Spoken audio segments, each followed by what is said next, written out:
الرحمن الرحيم شهد الله أنه لا إله إلا هو والملائكة وأولو العلم قائما بالقسط لا إله إلا هو العزيز الحكيم إن الدين عند الله الإسلام وما اختلف الذين أوتوا الكتاب إلا من بعد ما جاءهم العلم بغيا بينهم ومن يكفر بآيات الله فإن الله سريع الحساب فإن حاجوك فقل أسلمت وجهي لله ومن اتبعني وقل للذين أوتوا الكتاب والأميين أسلمتم فإن أسلموا فقد اهتدوا وإن تولوا فإنما عليك البلاغ والله بصير بالعباد إن الذين يكفرون بآيات الله ويقتلون النبيين بغير حق ويقتلون الذين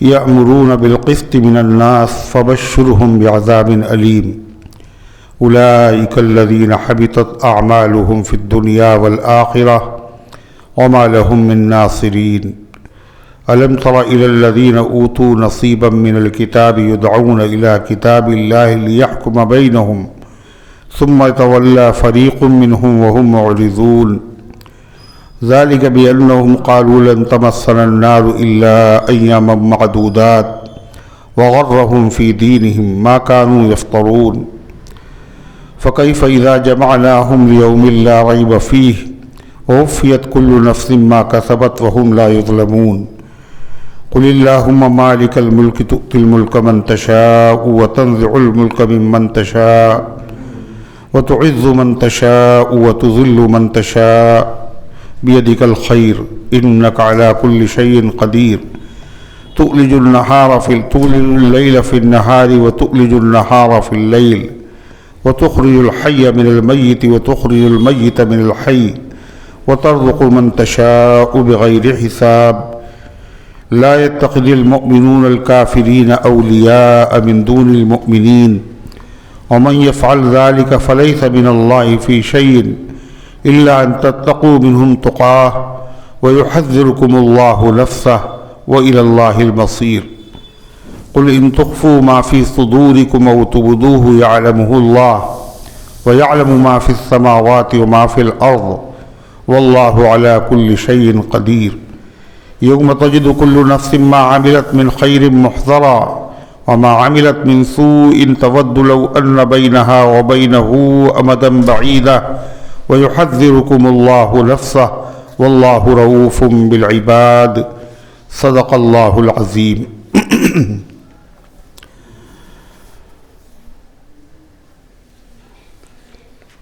محترم حضرات، سامعین کرام، حاضرین مسجد، عزیزوں اور بزرگوں، یہ قرآن مقدس کے تیسرے پارے کی سورہ آل عمران کی پاکیزہ، نورانی، مبارک، باعظمت، مطہر آیتیں ہیں۔ دعا کیجئے اللہ تعالیٰ ان مقدس آیات کی روشنی میں صحیح اور سچی بات عرض کرنے کی توفیق نصیب فرمائے اور ہم سب کو عمل کرنے کی توفیق عطا فرمائے۔ اس سے پہلے کی آیات میں تذکرہ تھا نجران کے عیسائیوں کا کہ انہوں نے آ کر کے نبی کریم علیہ السلام سے گفتگو کی اور عیسیٰ علیہ السلام کو انہوں نے خدا کہا، خدا کا بیٹا کہا۔ نبی کریم صلی اللہ علیہ وسلم نے ان کی تردید کی اور فرمایا کہ اللہ تبارک و تعالی ہمیشہ سے ہے اور ہمیشہ رہے گا، وہ حی اور قیوم ہے، اور عیسیٰ علیہ السلام پہلے نہیں تھے، بعد میں پیدا ہوئے۔ دوسری چیز یہ ہے کہ جو پیدا ہو وہ محتاج ہوتا ہے، جو محتاج ہوتا ہے وہ خدا نہیں ہوتا۔ پھر وہ حضرت مریم سے پیدا ہوئی، حضرت مریم بھی خدا نہیں ہو سکتی۔ یہ دونوں لوگ کھانا کھاتے تھے، جو کھانا کھاتا ہے وہ محتاج ہوتا ہے، پانی کا، استنجے کا، ہر چیز کا محتاج۔ جو محتاج ہو وہ خدا نہیں ہوتا۔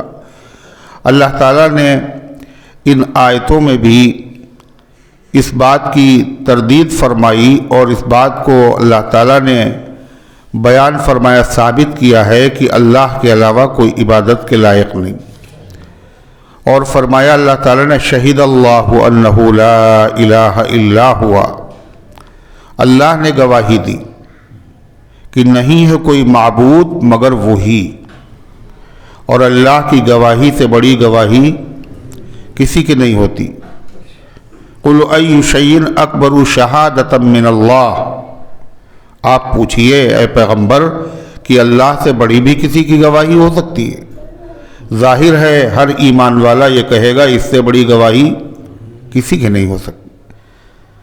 قل کفا باللہ شہیدا، اے پیغمبر آپ کہہ دیجئے تم مانو یا نہ مانو، ہمارے لیے تو اللہ تعالیٰ کی گواہی کافی ہے۔ تو اللہ تعالیٰ نے یہ گواہی کیسے دی؟ پیغمبروں کو بھیجا، ان سب نے توحید کی دعوت دی۔ اللہ نے جتنی آسمانی کتابیں نازل فرمائیں ان تمام آسمانی کتابوں میں توحید کا ذکر فرمایا کہ اللہ کے علاوہ کوئی عبادت کے لائق نہیں۔ والملائکۃ، اور فرشتوں نے بھی گواہی دی کہ اللہ کے علاوہ کوئی عبادت کے لائق نہیں ہے۔ فرشتوں کی گواہی کیا؟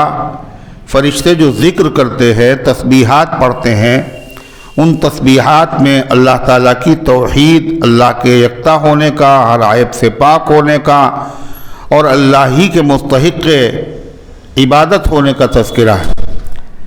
وَأُولُو الْعِلْمِ قَائِمًا بِالْقِسْطِ، اور تمام علم والوں نے گواہی دی، علماء نے گواہی دی اپنی تحریروں سے، اپنی تقریروں سے، اپنے مناظروں سے کہ اللہ کے علاوہ کوئی عبادت کے لائق نہیں۔ قائمًا بالقسط، وہ انصاف کو قائم رکھنے والا ہے۔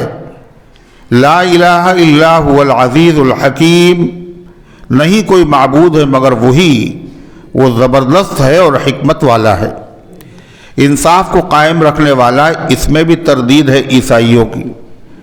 عیسائی یہ کہتے ہیں کہ عیسیٰ علیہ السلام معاذ اللہ پھانسی کے پھندے پر، تختے پر چڑھ گئے، اور انہوں نے پھانسی اپنے آپ کو دینا گوارا کیا، اور وہ کفارہ بن گئے ہیں تمام عیسائیوں کی طرف سے۔ اب عیسائی کچھ بھی کریں، عیسیٰ علیہ السلام سب کی طرف سے کفارہ ہو گئے۔ اللہ کے بارے میں فرمایا وہ انصاف کو قائم کر رکھنے والا ہے۔ یہ انصاف کے خلاف بات ہے کہ کرے کوئی اور بھرے کوئی۔ لا تزر وازرۃ وزر اخری، اللہ کا قانون ہے کوئی کسی کے بوجھ کو قیامت کے دن نہیں اٹھائے گا۔ مجرم کو اس کے جرم کی سزا دی جائے گی، غیر مجرم کو اگر سزا دی جائے تو ظلم ہے۔ وما انا بظلام للعبید، اور میں اپنے بندوں پر ظلم کرنے والا نہیں ہوں۔ جو مجرم ہوگا جتنا جرم ہوگا اتنی ہی سزا ملے گی، اور جس نے نیکی کی ہے چاہے وہ ذرے کے برابر کیوں نہ ہو اس کو صلہ ملے گا۔ قرآن کریم کی یہ مبارک آیت بڑی فضیلت والی آیت ہے۔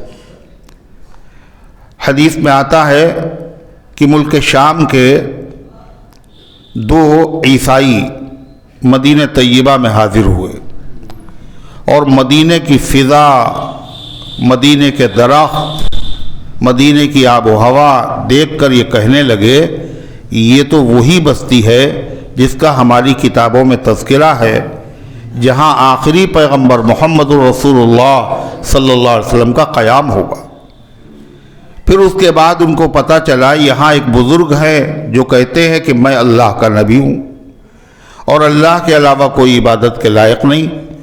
وہ پتہ معلوم کر کے خدمت نبوی میں حاضر ہوئے، اور اس کے بعد انہوں نے حضور پاک علیہ السلام سے پوچھا کہ آپ محمد ہیں؟ آپ نے فرمایا کہ جی ہاں میں محمد ہوں۔ کیا آپ احمد بھی ہیں؟ آپ نے فرمایا میں احمد بھی ہوں۔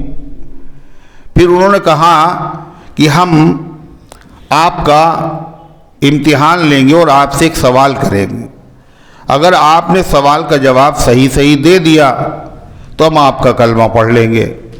وہ سوال کیا تھا کہ سب سے بڑی گواہی کون سی ہے؟ سب سے بڑی گواہی کس کی ہے؟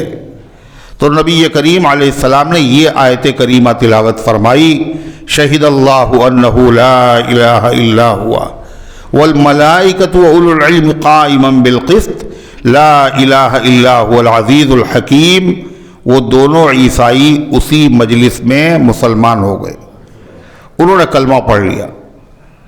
اس کی فضیلت میں یہ بھی مسند احمد کی روایت میں آیا ہے کہ حجۃ الوداع کے موقع پر نبی کریم علیہ السلام نے حاجیوں کے مجمع میں قرآن کی یہ آیت پڑھی اور کیا کہا؟ شہد اللہ انہ لا الہ الا هو والملائکۃ واولو العلم قائما بالقسط لا الہ الا هو العزیز الحکیم۔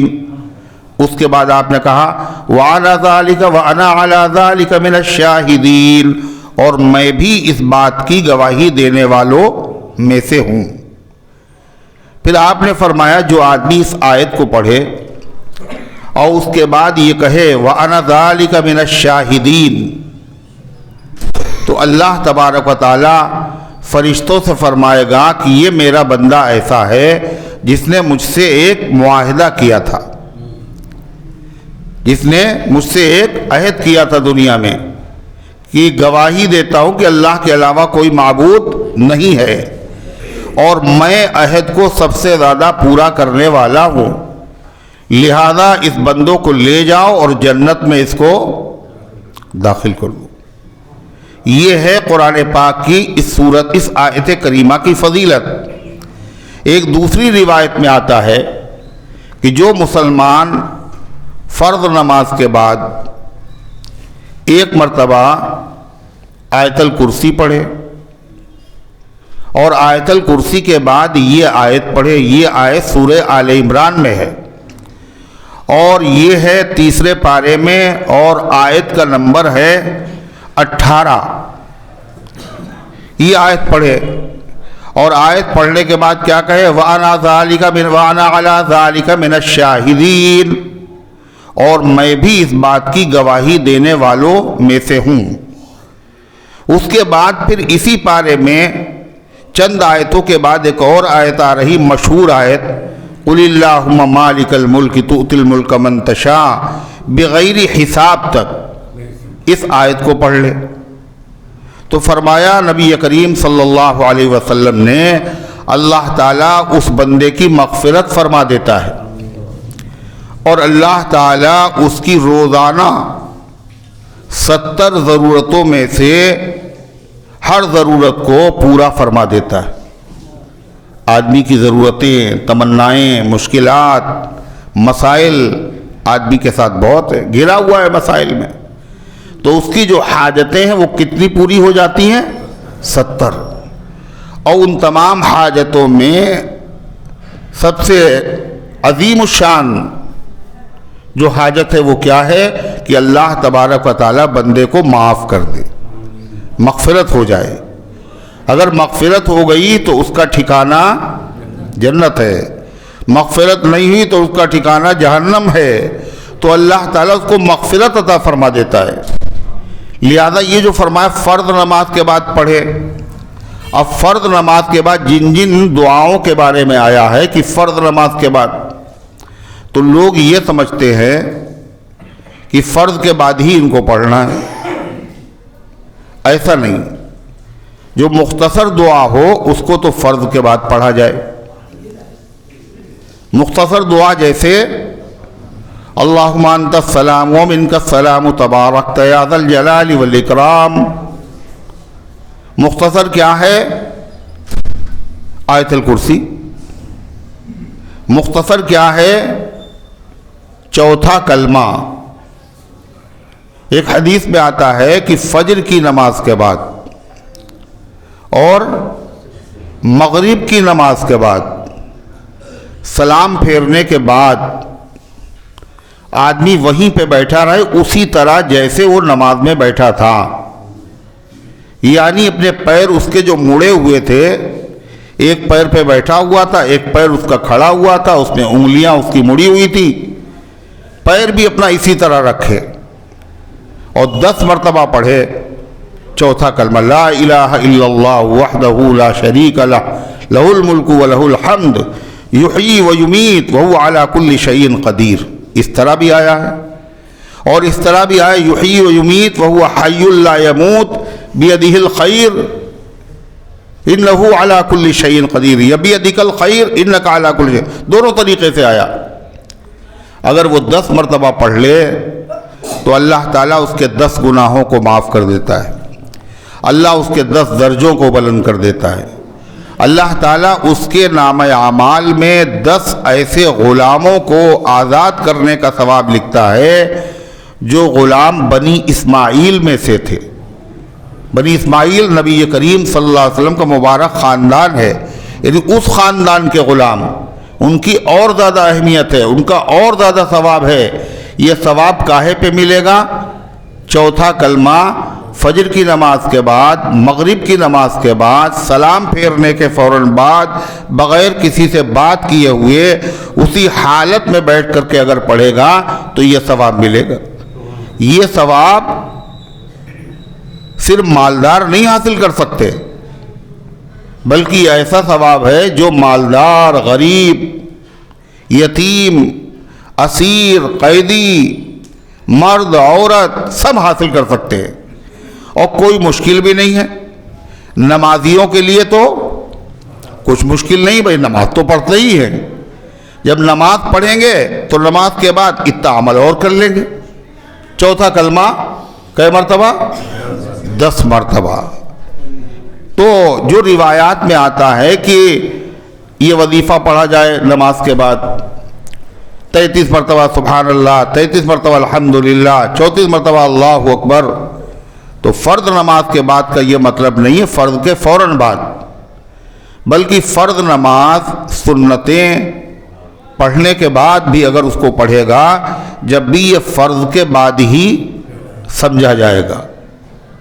اتنا تو ٹائم ہوتا نہیں فرض کے بعد بیٹھیں۔ یہ بھی علماء نے لکھا جن فرض نمازوں کے بعد سنتیں ہیں، جیسے مغرب، جیسے عشاء، جیسے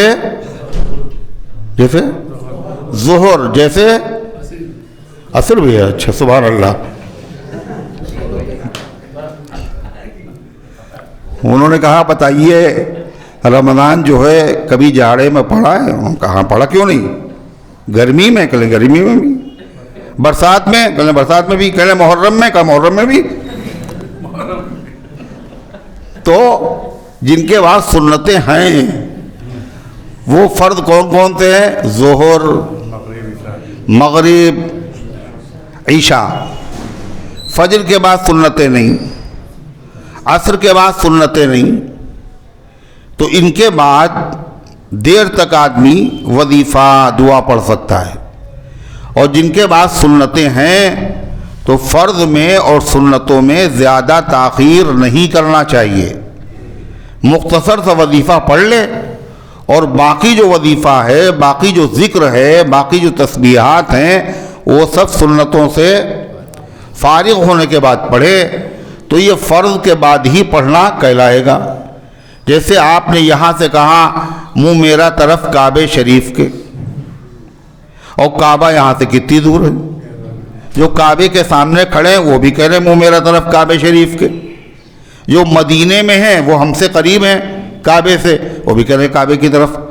ہم ہزاروں میل کی دوری پر ہیں مگر منہ ہمارا بھی کعبے کی طرف ہے۔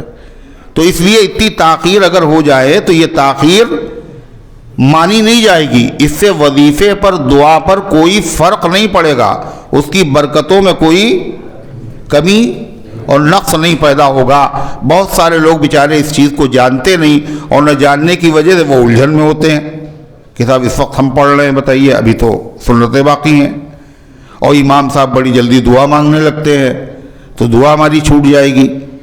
دعا کا مسئلہ کیا ہے کہ دعا میں امام کی پیروی کرنا ضروری نہیں، نماز مکمل ہو جاتی ہے السلام علیکم ورحمۃ اللہ کہہ دینے پر۔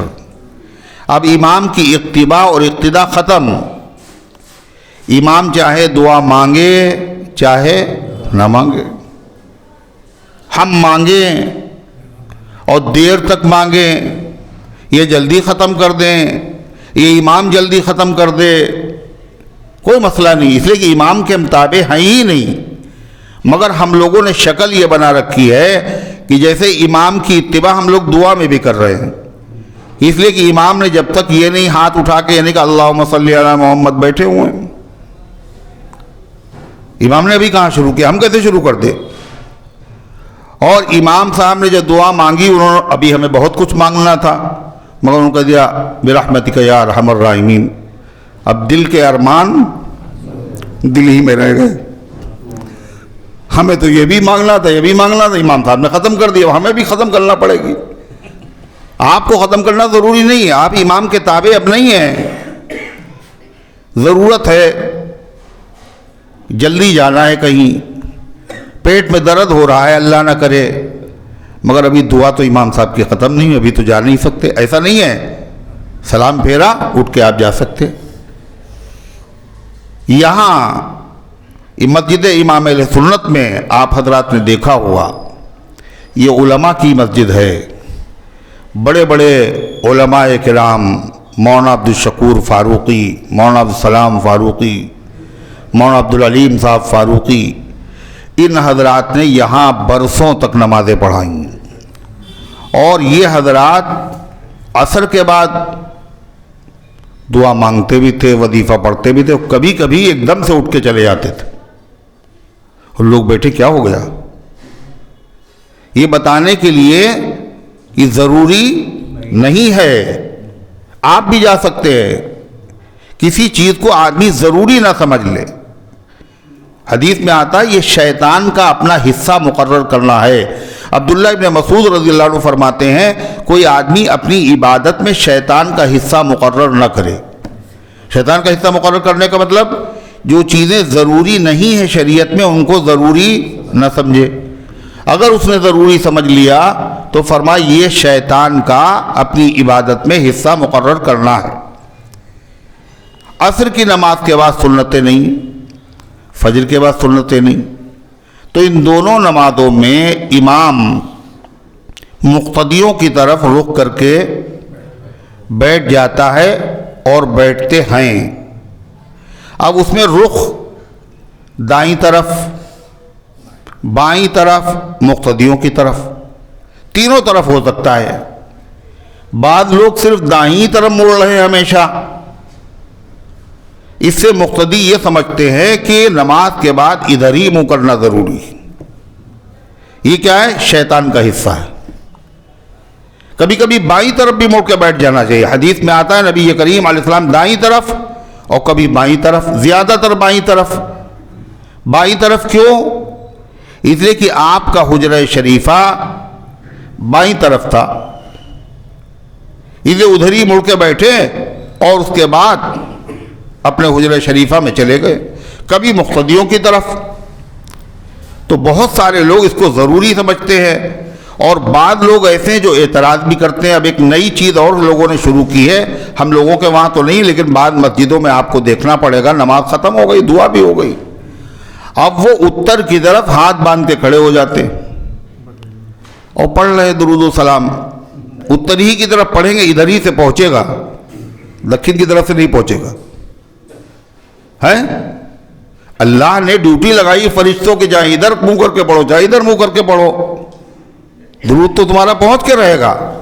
اب اگر کوئی آدمی نہیں کھڑا ہوتا یا ادھر منہ نہیں کرتا تو دوسرے لوگ اس پر اعتراض کرتے ہیں، دیکھیے یہ درود نہیں پڑھ رہے ہیں۔ اللہ کے نبی نے جو چیز ضروری نہیں قرار دی، آپ اگر ضروری قرار دیں گے تو یہ عبادت میں شیطان کا حصہ قائم ہو جائے گا۔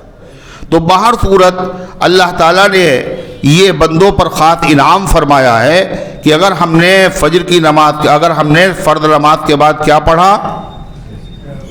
آیت الکرسی، شہید اللہ سے لے کر کے عزیز العزیز الحکیم تک، اور پھر قل اللہم مالک الملک سے لے کر کے بغیر حساب تک، تو اللہ تبارک و تعالیٰ مغفرت بھی فرما دے گا۔ اللہ تعالیٰ 10 ضرورتیں بھی بندے کی پوری فرمائے گا۔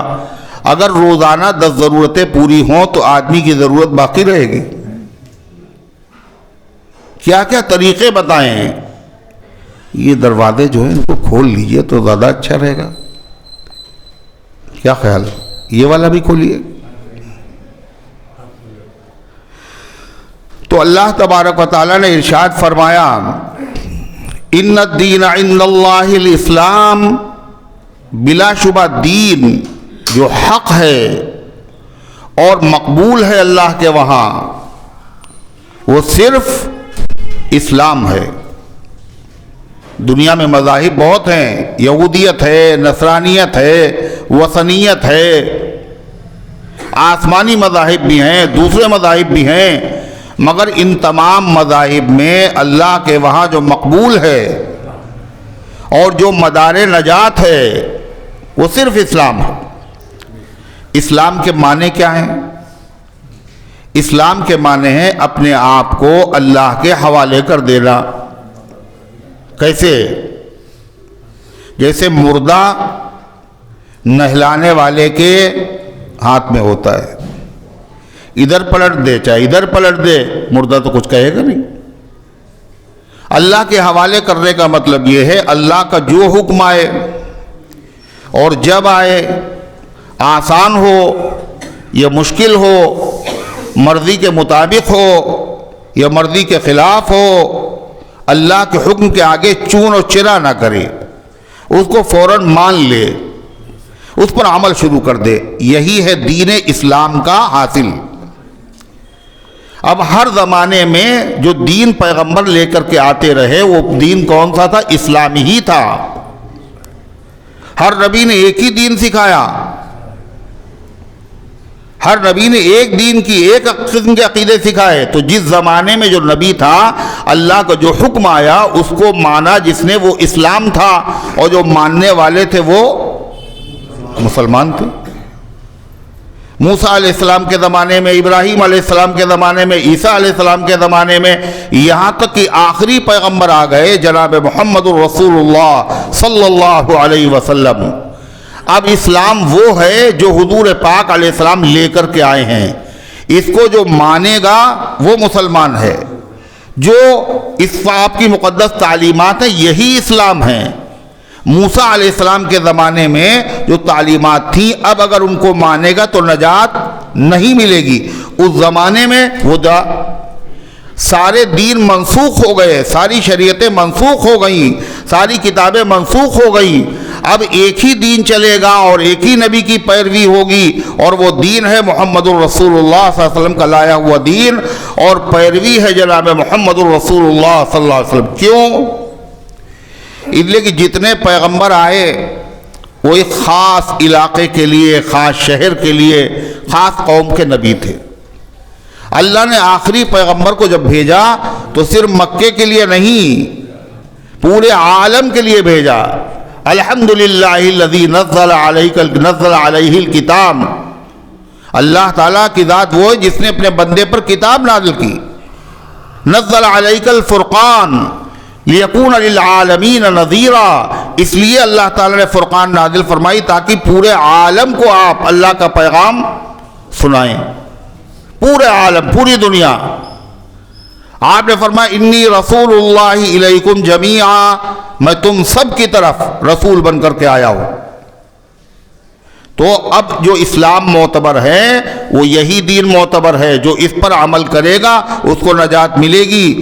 اگر وہ اس زمانے میں عیسیٰ علیہ السلام کی تعلیمات پر عمل کرے یا موسیٰ علیہ السلام کی تعلیمات پر عمل کرے یا توریت پر عمل کرے یا عیسائیت یا انجیل پہ عمل کرے اور اللہ کے نبی کا کلمہ نہ پڑھے تو آدمی ساری زندگی عمل کرتا رہے پھر بھی جہنم میں جائے گا۔ یہ مطلب ہے ان الدین عند اللہ الاسلام، دین اللہ کے نزدیک اسلام ہی ہے۔ اب اگر یہودی ہے تو اس کے لیے بھی کیا حکم ہے؟ جس زمانے میں جو نبی کا حکم آئے وہ ماننا ہے۔ موسیٰ علیہ السلام کا زمانہ تھا، ان کی باتیں مانی۔ اب اگر تم آخری پیغمبر کا زمانہ تمہیں مل گیا تو آخری پیغمبر کو ماننا بھی ہے، ایمان بھی لانا، انہی کی تعلیمات پر عمل کرنا ہوگا۔ حتیٰ کہ قیامت کے قریب خود پیغمبر آئیں گے۔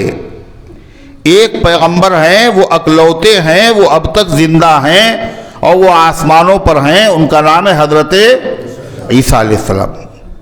وہ آئیں گے اور آنے کے بعد وہ جس دین پر عمل کریں گے، جس قانون پر عمل کریں گے، وہ جس نبی کی پیروی کریں گے، وہ دین کون سا ہے؟ اسلام ہے۔ اور وہ پیغمبر کون ہے؟ جناب محمد الرسول اللہ صلی اللہ علیہ وسلم۔ جب پیغمبر کو بھی چارہ نہیں ہے نبی کی اتباع کے بغیر، تو کسی دوسرے کو حق کیسے پہنچ سکتا ہے؟ لہذا اللہ تعالیٰ نے فرمایا ان الدین عند اللہ الاسلام، دین جو مقبول ہے، جس کے اوپر نجات موقوف ہے اللہ کے نزدیک، وہ صرف اور صرف اسلام ہے۔ ایک جگہ کیا فرمایا؟ وَمَن يَبْتَغِ غَيْرَ الْإِسْلَامِ دِينًا فَلَن يُقْبَلَ مِنْهُ، جو آدمی اسلام کے علاوہ کسی اور دین کو تلاش کرے گا اللہ کے وہاں وہ ہرگز قبول نہیں کیا جائے گا۔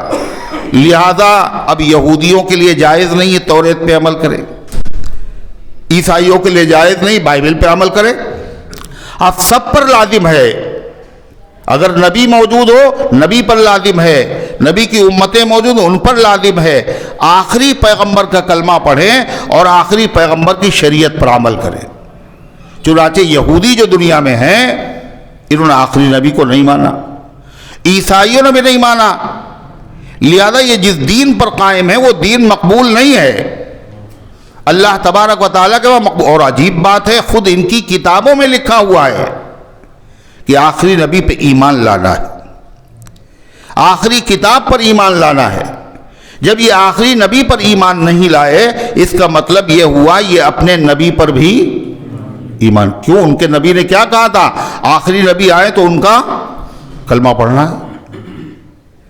یہ اگر قرآن پر ایمان نہیں لائے تو یہ توریت اور انجیل پر بھی ایمان نہیں لائے، اس لیے کہ توریت اور انجیل میں بھی اس کا ذکر تھا کہ آخری نبی پر جو کتاب نازل ہوگی وہ قرآن ہے، وہ سچی کتاب ہے۔ حضرت عیسیٰ علیہ السلام نے کیا کہا؟ مبشرا برسول یاتی من بعدہ اسمہ احمد، میں ایک ایسے پیغمبر کی خوشخبری تمہیں سنا رہا ہوں، اپنی قوم والوں سے کہہ رہے ہیں جو میرے بعد آئے گا جس کا نام احمد ہوگا۔ اس کے بعد بھی عیسائی نہیں مان رہے ہیں، اس کا مطلب یہ ہوا یہ عیسیٰ کے بھی ماننے والے نہیں، اور یہ موسیٰ کے بھی ماننے والے نہیں، اور یہ توریت کے بھی ماننے والے نہیں، یہ انجیل کے بھی ماننے والے نہیں۔ اللہ تعالیٰ کی دو نعمتیں ہیں بڑی، ایک نعمت دنیاوی اور ایک نعمت روحانی۔ دنیاوی سب سے بڑی نعمت کیا ہے؟ حکومت اور سلطنت۔ اور روحانی سب سے بڑی نعمت کیا ہے؟ نبوت۔ یہ دونوں نعمتیں اللہ نے بنی اسرائیل کو دی تھیں۔ بنی اسرائیل میں نبی بھی ہوتے تھے اور بادشاہ بھی ہوتے تھے، لیکن جب ان لوگوں نے سرکشی کی، اپنی کتاب نہیں مانی، اپنے نبی کو نہیں مانا، نبی کی تعلیمات کو نہیں مانا، آخری نبی کا کلمہ نہیں پڑھا، سرکشی کی، تو اللہ نے دونوں سے ان کو معزول کر دیا، یعنی روحانی نعمت بھی ان سے چھین لی اور دنیاوی نعمت بھی چھین لی۔ یہ فلسطین کی سرزمین یہ کیا ہے؟ یہ نعمت اللہ نے ان کو دی تھی، اقتدار کا مالک اللہ نے ان کو بنایا تھا۔ موسیٰ علیہ السلام نے کہا تھا ادخلوا الارض المقدسۃ التي كتب اللہ لکم، داخل ہو جاؤ اس مقدس سرزمین میں جو اللہ نے تمہارے نام لکھ دی ہے، یعنی وہاں کی حکومت تمہیں ملے گی، چلو اس ملک میں۔ مگر یہ ظالم وہاں قبضہ کس کا تھا؟ جیسے آج فلسطین پر یہودیوں کا قبضہ ہے، ایسے اس زمانے میں فلسطین پر قوم عمالقہ کا قبضہ تھا۔ موسیٰ علیہ السلام نے کہا چلو اللہ نے تمہارے مقدر میں لکھ دی ہے، لڑو ان سے، مقابلہ کرو، اپنا حق چھین لو۔ مگر یہ بڑے بزدل تھے، بڑے نافرمان تھے، انہوں نے کیا کہا؟ انہوں نے کہا ان فیہا قوما جبارین، ہم وہاں تو جائیں گے نہیں، اس لیے وہاں بڑے ظالم لوگ، بڑے طاقتور لوگ ہیں۔ اے موسیٰ اگر جانا ہی ضروری ہے فَاذْهَبْ أَنْتَ وَرَبُّكَ فَقَاتِلَا إِنَّا هَاهُنَا قَاعِدُونَ، تو آپ چلے جائیے، آپ کا خدا چلے جائے، اور ہم تو یہیں بیٹھے رہیں گے، ہم نہیں جائیں گے۔ موسیٰ علیہ السلام پیغمبر کی بات نہیں مان رہے، اپنے پیغمبر کی جن پر ایمان لائے ہیں۔ اللہ تعالیٰ نے کیا کہا؟ فَإِنَّهَا مُحَرَّمَةٌ عَلَيْهِمْ 40 سَنَةً، تم نے نافرمانی کی ہے، اب 40 سال کے لیے یہ حکومت، یہ اقتدار، یہ سرزمین تمہیں نصیب نہیں ہوگی، تمہارے اوپر حرام کر دی گئی۔ 40 سال تک ایک میدان میں پڑے رہے، نہ گھر جا پا رہے ہیں، نہ اس شہر میں جا پا رہے ہیں، 40 سال تک اسی میں رہے۔ موسیٰ علیہ السلام کا انتقال وہاں، حضرت ہارون کا انتقال وہاں، جب وہ پورے پرانے لوگ ختم ہو گئے، نئی نسل پیدا ہو گئی، تو موسیٰ علیہ السلام کے نائب اور جانشین حضرت یوشع ابن نون، انہوں نے کہا چلو اب مقابلے کے لیے، اب نئی نسل تھی، وہ پرانے تھے جو گناہ کرتے کرتے جن کے دل کالے ہو چکے تھے، کہا ان کے اوپر تو اللہ تعالیٰ کی طرف سے مہر لگ چکی ہے، ان کے ہاتھوں یہ ملک فتح نہیں ہوگا۔ جب نئی نسل آئی تو لے کے چلے، اور باقاعدہ جہاد کر رہے ہیں، اور سورج غروب ہونے پہ آ گیا۔ انہوں نے کہا سورج سے، اے سورج تجھے بھی اللہ کا حکم ہے اور مجھے بھی اللہ کا حکم ہے، ٹھہر جا۔ تو سورج ٹھہر گیا اور علاقہ فتح ہو گیا۔ لیکن جب ان ظالموں نے اس جگہ پر درندگی کی، ظلم کیا، سرکشی کی، اللہ کی نافرمانی کی، نبیوں کو قتل کیا، تو اللہ نے وہ زمین بھی ان سے چھین لی، اور جو روحانی نعمت تھی یعنی نبوت، بہت سے نبی ان میں آتے رہے تھے، اللہ نے آخری سب سے بڑے نبی کو ان میں نہیں پیدا کیا۔ کہاں پیدا کیا؟ ارے بنی اسماعیل میں پیدا کیا۔ ایک اکلوتے پیغمبر، ابراہیم علیہ السلام کے 2 بیٹے اسحاق اور اسماعیل علیہ السلام۔ اسحاق علیہ السلام کے بیٹے یعقوب علیہ السلام، انہی کا نام ہے اسرائیل، انہی کے بیٹے ہیں بنی اسرائیل، یعنی موسیٰ اور عیسیٰ علیہ السلام کے درمیان میں 1000 پیغمبر آئے، سب بنی اسرائیل، بہت سے پیغمبر ان میں آئے۔ لیکن اللہ تعالیٰ نے آخر میں جب انہوں نے سرکشی کی تو اللہ نے یہ نعمت چھین لی، اور آخری نبی کو اللہ نے کس میں پیدا کیا؟ بنی اسماعیل میں۔ اب یہ جل گئے کہ اب تک تو ہمارے خاندان میں نبوت آتی تھی، یہ دوسری برادری میں نبی آ گئے ہیں، تو وہی نبی جن کا موسیٰ نے وعدہ لیا، ہیں تو وہی نبی جن کا تذکرہ تورات اور انجیل میں ہے، لیکن ہماری برادری کے ہیں نہیں ہے، اس لیے ہم مانیں گے نہیں۔ یعنی جاننے کے بعد نہیں مانا۔ ایک وہ آدمی جو انجانے میں غلطی کرے وہ بھی مجرم ہے، ایک جاننے کے بعد غلطی کرے وہ ڈبل مجرم ہے، اور ایسے آدمی پر غصہ بہت آتا ہے۔ اس لیے اللہ تعالیٰ نے کیا فرمایا؟ وَبَاءُوا بِغَضَبٍ عَلَىٰ غَضَبٍ، یہ اللہ کے غضب کے مستحق ہو گئے۔ غیر المغضوب علیہم ولا الضالین میں مغضوب سے مراد یہودی ہیں۔ جاننے کے بعد ان ظالموں نے نہیں مانا، اللہ کا غضب آیا۔ ایسے ہر وہ مسلمان مغضوب ہوگا جو جانتا ہو اس کے بعد بھی نہ مانے۔ شریعت کا مسئلہ ہے، دین کا مسئلہ ہے، حدیث یہ ہے، مگر نہیں مانیں گے۔ تو یہ یہودیوں کی صفت اس کے اندر ہے، وہ اللہ کے غضب کا مستحق ہے۔ اللہ تعالیٰ نے ان سے یہ دولت چھین لی، نبوت بھی چھین لی، اور دنیا کی جو بڑی نعمت تھی اقتدار، وہ بھی چھین لیا۔ کس کو دیا اللہ تعالیٰ نے؟ وہ آخری پیغمبر کو نبوت بھی دی، اور آخری پیغمبر کی امت کو اللہ تعالیٰ نے حکومت بھی دی۔ اور اللہ تعالیٰ نے ایسے نہیں دی بلکہ باقاعدہ کتاب میں لکھ دیا۔ قرآن میں لکھا، صرف قرآن میں نہیں، تورات میں بھی لکھا، انجیل میں بھی لکھا۔ کیا لکھا؟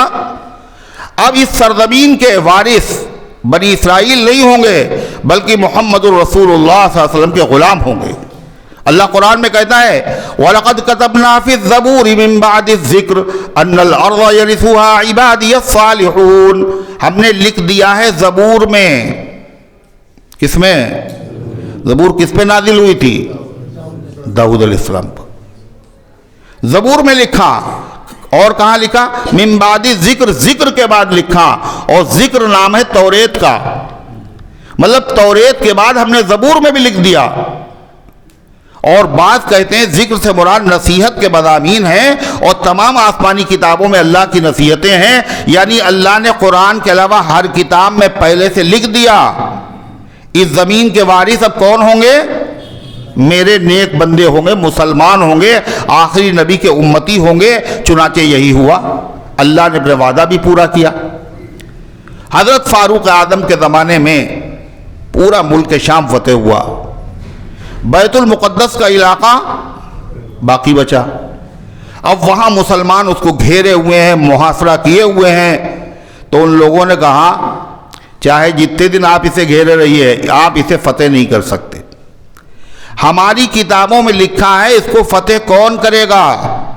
اس کا مطلب لکھا بھی تھا خدا نے، اور یہودی بھی جانتے تھے اور عیسائی بھی جانتے تھے کہ اس ملک کے وارث اب ہم نہیں ہیں، بلکہ اس کے حکمراں کون ہیں؟ محمد الرسول اللہ صلی اللہ علیہ وسلم کے غلام ہیں۔ اس لیے انہوں نے کہا ہماری کتاب میں لکھا ہے جو کون اس کو فتح کرے گا۔ آپ اپنے امیر المومنین کو بلائیے، اگر ان کے اندر وہ علامتیں ہیں جو ہماری کتاب میں لکھی ہوئی ہیں تو ہم حوالے کر دیں گے۔ حضرت فاروق اعظم کو جب اطلاع ملی تو حضرت فاروق اعظم نے بغیر کسی تعامل کے حضرت علی کو اپنا نائب بنایا اور ملک شام کے لیے چلے۔ اب فاروق اعظم جب چلے تو فاروق اعظم کی حکومت کیسی تھی؟ چھوٹی سی نہیں تھی، بہت بڑی، 22 لاکھ مربع میل پر حکومت۔ اور کیسی حکومت؟ ساحل ہی نہیں، سینہ دریا پہ حکومت فاروق معظم کے سوا کون کرے گا؟ پہاڑوں پر راج، ہواؤں پر حکمرانی، پانی کے اوپر حکومت، آگ پہ حکومت فاروق اعظم کی۔ اتنا بڑا بادشاہ، اتنا بڑا حاکم کہاں آ رہا ہے؟ بیت المقدس فتح کرنے کے لیے۔ تو فاروق اعظم جب چلے ہوں گے تو بہت سیکورٹی گارڈ ہوں گے، بہت بڑی فوج ان کے ساتھ میں ہوگی، ہٹو اور بچو ہے، کوئی سامنے نہ آؤ۔ اور آج تو ٹریفک جام ہوگا بالکل ایک دم سے، کوئی ادھر سے نہیں آئے گا، ہر طرف بھیڑ ہی بھیڑ ہوگی۔ دکانداروں کو دکانیں لگانے نہیں دی گئی ہوں گی، ادھر سے حضرت گزریں گے، ایسے ہی ہوگا۔ اتنا بڑا بادشاہ، اور کیسے آ رہے ہیں؟ اللہ اکبر! ایک اونٹ ہے، اس پہ خود بیٹھتے ہیں، اور کبھی غلام بیٹھتا ہے، خود نیچے چلتے ہیں، کبھی غلام نیچے چلتا ہے خود۔ اور کھانے کے لیے کیا ہے؟ طرح طرح کے کھانے نہیں ہیں، ستو ہے، کھجوریں ہیں، پانی ہے۔ سواری کے لیے کیا ہے؟ اونٹ۔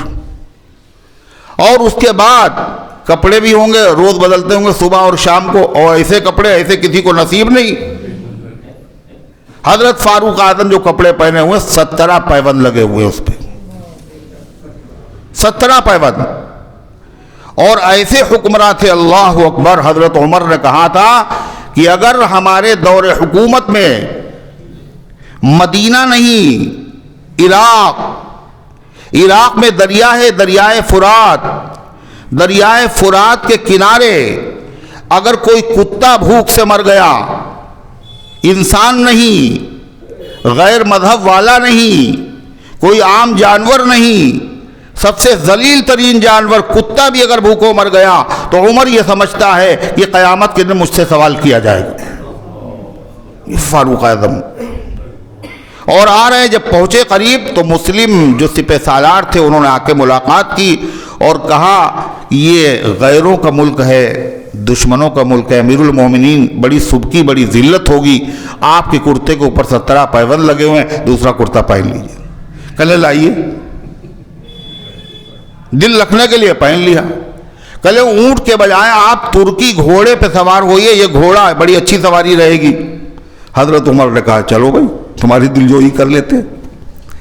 تھوڑی دیر بیٹھے اس پہ، کہنے لگے اس کی چال مجھے پسند نہیں گھوڑے کی، میرا وہی اونٹ لاؤ ہم اسی پہ بیٹھیں گے، اور یہ میرا پیوند لگا کرتا لاؤ، یہ مجھے کرتا اچھا نہیں لگ رہا، یہ کھل رہا ہے، مجھے اس میں سکون نہیں مل رہا، وہی پیوند والا کرتا لاؤ۔ گھوڑے سے اونٹ پہ آ گئے اور وہی پیوند والا۔ اور اس کے بعد ایک تاریخی جملہ حضرت عمر نے کہا تھا، کیا کہا تھا؟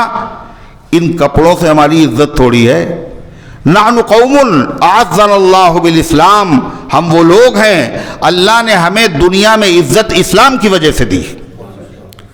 اگر اسلام مسلمان کے اندر ہے، اسلام کہاں پایا جائے گا؟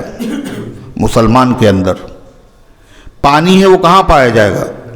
بس کسی برتن میں۔ دودھ ہے تو کسی برتن میں۔ اسلام کا برتن مسلمان ہے، مسلمان کے اندر اگر اسلام ہے تو پوری دنیا اس کی عزت کرنے پر مجبور ہو جائے گی، اللہ کی مدد اس کے ساتھ ہوگی۔ نحن قوم اعزنا اللہ بالاسلام، ہم وہ لوگ ہیں اسلام سے اللہ نے ہمیں عزت دی، کپڑوں سے نہیں دی۔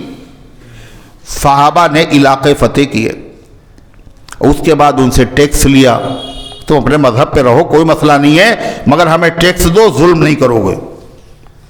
تو ٹیکس لینے کے لیے جب صحابہ جاتے تھے بڑے بڑے بادشاہوں کے دربار میں تو کیسے جاتے ہوئے؟ پیوند لگے ہوئے کپڑے اور گھوڑے پہ بیٹھے ہوئے ہیں، زین بھی نہیں ہے، ننگی پیٹھ پہ بیٹھے ہوئے ہیں۔ بادشاہ بڑی عزت کے ساتھ جلدی سے پورا ٹیکس حوالے کر دیتا تھا، بھائی جلدی سے یہاں سے جائیں یہ۔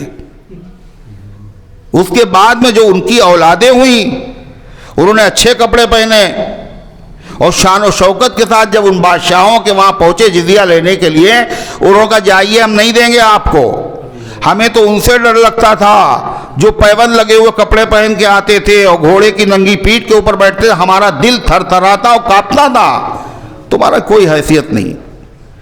آج دنیا میں یہی عالم ہے، 57 اسلامی ملک ہے، کیا ان کی حیثیت ہے؟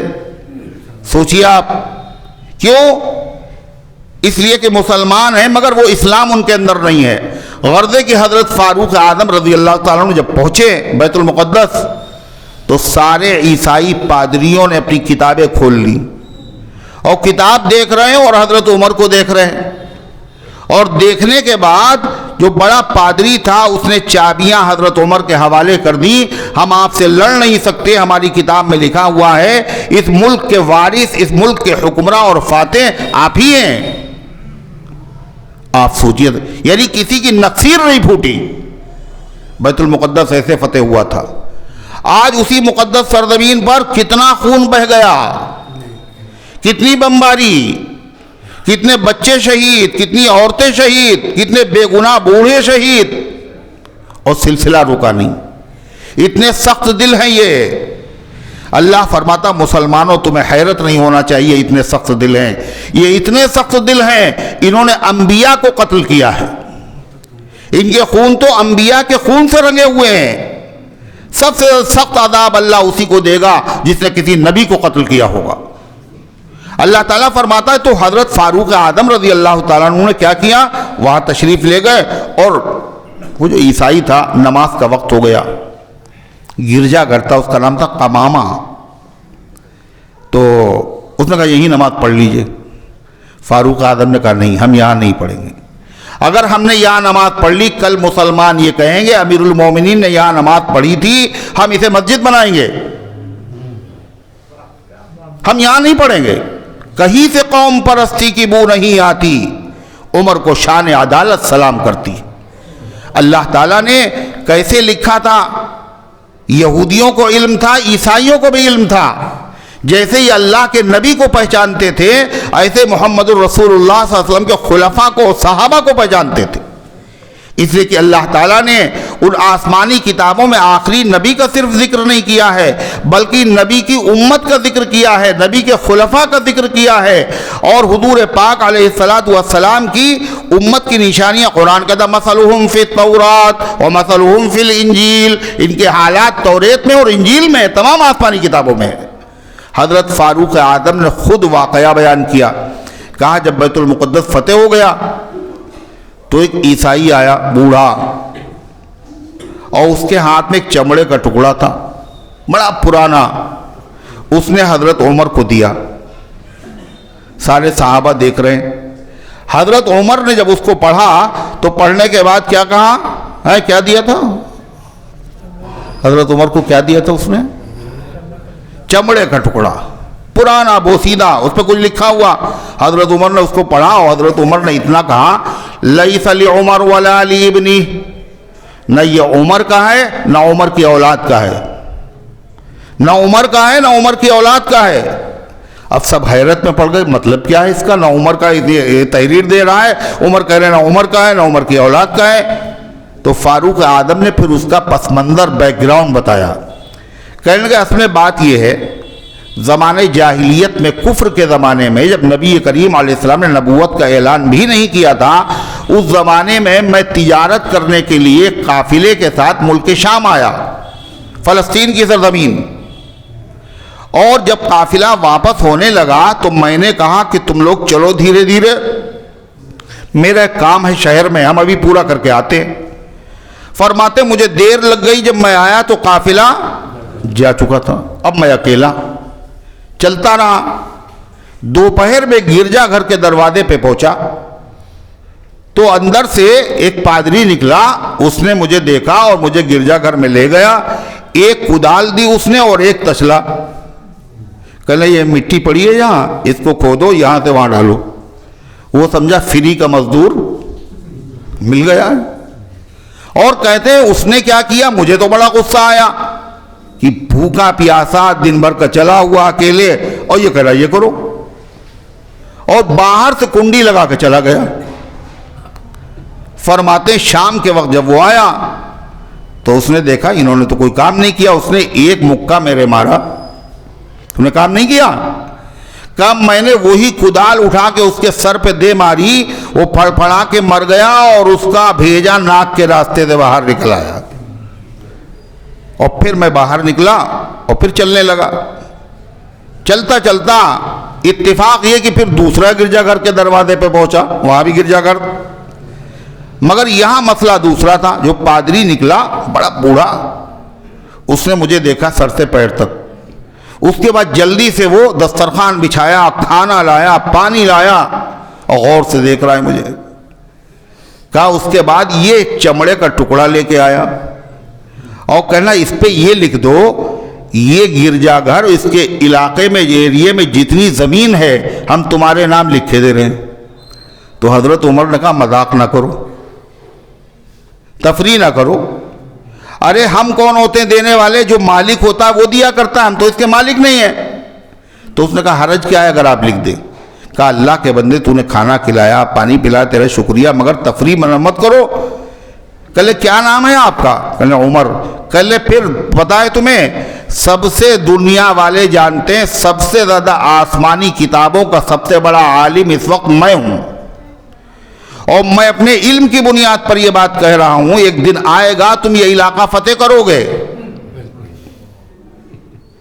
کہا اللہ کے بندے نے تیرا ذہن کہاں چلا گیا؟ کہلے حرج کیا آپ لکھ دیجئے۔ کہلے میں نے لکھ دیا۔ اب آج جب اس علاقے کو فتح ہو گیا تو وہی تحریر میرے پاس لے کے آیا ہے کہ تم نے لکھا تھا کہ ہم تمہیں دے دیں گے۔ تو حضرت عمر نے کہا میں کیسے دے دوں؟ لیس لعمر ولا لابنی، نہ یہ عمر کا ہے اور نہ عمر کی اولاد کا ہے۔ تو اللہ اسی کا ذکر کر رہا ہے۔ فرمایا اللہ تبارک و تعالی نے اسلام اللہ کے نزدیک جو معتبر مقبول دین ہے جس پر نجات موقوف ہے وہ صرف اور صرف اسلام ہے۔ یہودی جانتے تھے، عیسائی جانتے تھے یہی اسلام ہے، آخری نبی کی اتباع کیے بغیر نجات نہیں ملے گی، مگر پھر بھی ان ظالموں نے آپ کا کلمہ نہیں پڑھا۔ کیوں؟ وَمَا اخْتَلَفَ الَّذِينَ أُوتُوا الْكِتَابَ إِلَّا مِن بَعْدِ مَا جَاءَهُمُ الْعِلْمُ۔ اللہ کہتا انہوں نے جو اختلاف کیا اور جو کلمہ نہیں پڑھا اور قرآن کو نہیں مانا، یہ کیوں؟ اس لیے نہیں کہ ان کے پاس علم نہیں تھا، معلومات نہیں تھی، یہ جانتے نہیں تھے۔ اللہ فرماتا جاننے کے بعد انہوں نے یہ حرکت کی ہے۔ وَمَا اخْتَلَفَ الَّذِينَ أُوتُوا الْكِتَابَ، اور نہیں اختلاف کیا ان لوگوں نے جن کو کتاب دی گئی تھی، إِلَّا مِن بَعْدِ مَا جَاءَهُمُ الْعِلْمُ، اس کے بعد کہ ان کے بعد علم آ چکا تھا، معلومات تھی، اپنی کتاب سے واقف تھے، پھر کیوں انکار کر دیا؟ بغیم بینہم، آپس میں حسد کرنے کی وجہ سے کہ یہ نبی تو ہیں مگر ہمارے خاندان میں نہیں ہیں، صرف یہ حسد تھا۔ اور کیا حسد تھا؟ کاہے کے لیے؟ دنیا کی امارت، ریاست، دولت ہمارے پاس ہے، اگر اسلام قبول کر لیں گے تو ہم پھر یہ نذرانے ہمارے بند ہو جائیں گے۔ پیسہ بڑی چیز ہے آدمی کی، یہ حق کے راستے میں رکاوٹ بن جاتا ہے، ہر دور میں رکاوٹ بنا۔ تو پیسہ، اس سے پہلے بتایا تھا جو 80 آدمی وہ وفد آیا تھا نبی کریم علیہ السلام کی خدمت میں، اور جو اس کا پادری تھا اس کا نام کیا تھا؟ شاید ہی کسی کو یاد ہو، میموری بہت اچھی ہے نا آج کل لوگوں کی، اس کے علاوہ دھیان سے سنتے بھی بہت ہیں، اس لیے نہیں سنتے کسی کو بتانا ہے، سنتے ہیں بس۔ زردوزی کے کارخانے میں بیٹھے ہوں, کیسٹ لگی ہوئی, بس سن رہے ہیں, آواز آ رہی, مٹھیاں چل رہی, ایسے سنو گے. حل منکم رجل رشید, کیا تم میں ایک آدمی بھی ایسا نہیں جسے یاد ہو؟ ابو حارثہ ابن علقمہ, اس کے بھائی کا نام تھا کرد ابن علقمہ. جب ٹھوکر لگی اس کے گدھے و خچر کو تو بھائی نے کیا کہا؟ اللہ کے نبی کو برا کہا, تئیس الآباد. تو اس پادری نے کہا تئیسا امک, تیری ماں برباد ہو جائے. تو یہ کیا کر رہے ہیں آپ؟ کہا تمہیں نہیں معلوم وہ نبی برحق ہیں, محمد صلی اللہ علیہ وسلم ہی نبی برحق ہیں, انہی کا لایا ہوا دین برحق ہے. تو بھائی نے پوچھا جب وہ برحق بھی ہیں, آپ کو پتا بھی ہے, تو کلمہ ان کا کیوں نہیں پڑھ رہے ہو؟ تو کیا جواب دیا تھا کہ یہ جو روم کے عیسائی بادشاہ ہیں, ان بادشاہوں نے ہمیں بہت پیسہ دیا ہے, گرجا گھر ہمارے لیے بنایا ہے, بڑی عزت و تکریم کی ہے, بہت نوازا ہے انہوں نے, اگر کلمہ پڑھیں گے یہ سب ہم سے واپس لے لیں گے. اللہ اسی کو کہہ رہا ہے اللہ بغیم بینہم, جاننے کے بعد انہوں نے کیوں نہیں مانا؟ آپس میں حسد کی وجہ سے اور دولت کی وجہ سے. اللہ فرماتا پھر سن لو ایسے لوگوں کے بارے میں خدا کا فتویٰ, وَمَنْ يَكْفُرْ بِآيَاتِ اللَّهِ فَإِنَّ اللَّهَ سَرِيعُ الْحِسَابِ, جو اللہ کی آیتوں کا انکار کر دے, توریت کی آیت ہوں یا انجیل کی آیتیں ہوں یا قرآن کی آیتیں ہوں, اور ان کو نہ مانے, انکار کر دے, اللہ فرماتا فَإِنَّ اللَّهَ سَرِيعُ الْحِسَابِ, اللہ بہت جلدی حساب لینے والا ہے, دنیا میں بھی اور آخرت میں تو ہوگا ہی. دنیا میں بھی حساب ہوا اور حساب ہو رہا ہے فلسطین میں. وہ ظالم یہودی تو ہیں, کیا کر رہے ہیں وہ سب؟ واصل جہنم ہو رہے ہیں, کھو رہے اپنی عزت. یہودیوں کا کوئی ملک پوری دنیا میں نہیں, اللہ نے ان کو معزول کر دیا تھا. یہ تو امریکہ, برطانیہ اور باطل طاقتیں, اسلام دشمن طاقتوں نے اسلامی بلاک کو کمزور کرنے کے لیے بیچ میں اسرائیل نام کا ایک ملک پیدا کیا. یہ ان کی بیساکھی کے اوپر ٹکا رہا اپنے مفادات کی خاطر. آج بھی وہ نہیں لڑ رہا اسرائیل, بلکہ اس کی طرف سے امریکہ لڑ رہا ہے, برطانیہ لڑ رہا ہے, بمبار جہاز انہی کے ہیں, میزائلیں انہی کی ہیں, پیسہ انہی کا ہے. ورنہ ضربت علیہم الذلۃ والمسکنۃ وباؤوا بغضب من اللہ, ان کے اوپر ذلت ہمیشہ کے لیے طاری کر دی گئی ہے اور یہ اللہ کے غضب کے مستحق ہیں. اللہ فرماتا جو اللہ کی آیتوں کا انکار کرے گا تو اللہ جلدی حساب لینے والا ہے. اے پیغمبر, حق واضح ہو گیا کہ اللہ کے علاوہ کوئی عبادت کے لائق نہیں. عیسیٰ علیہ السلام نہ خدا ہیں نہ خدا کے بیٹے, نہ مریم خدا ہیں. پھر بھی اگر یہ نہ مانے اور بحث کرے تو آپ ان سے کیا کہیں گے؟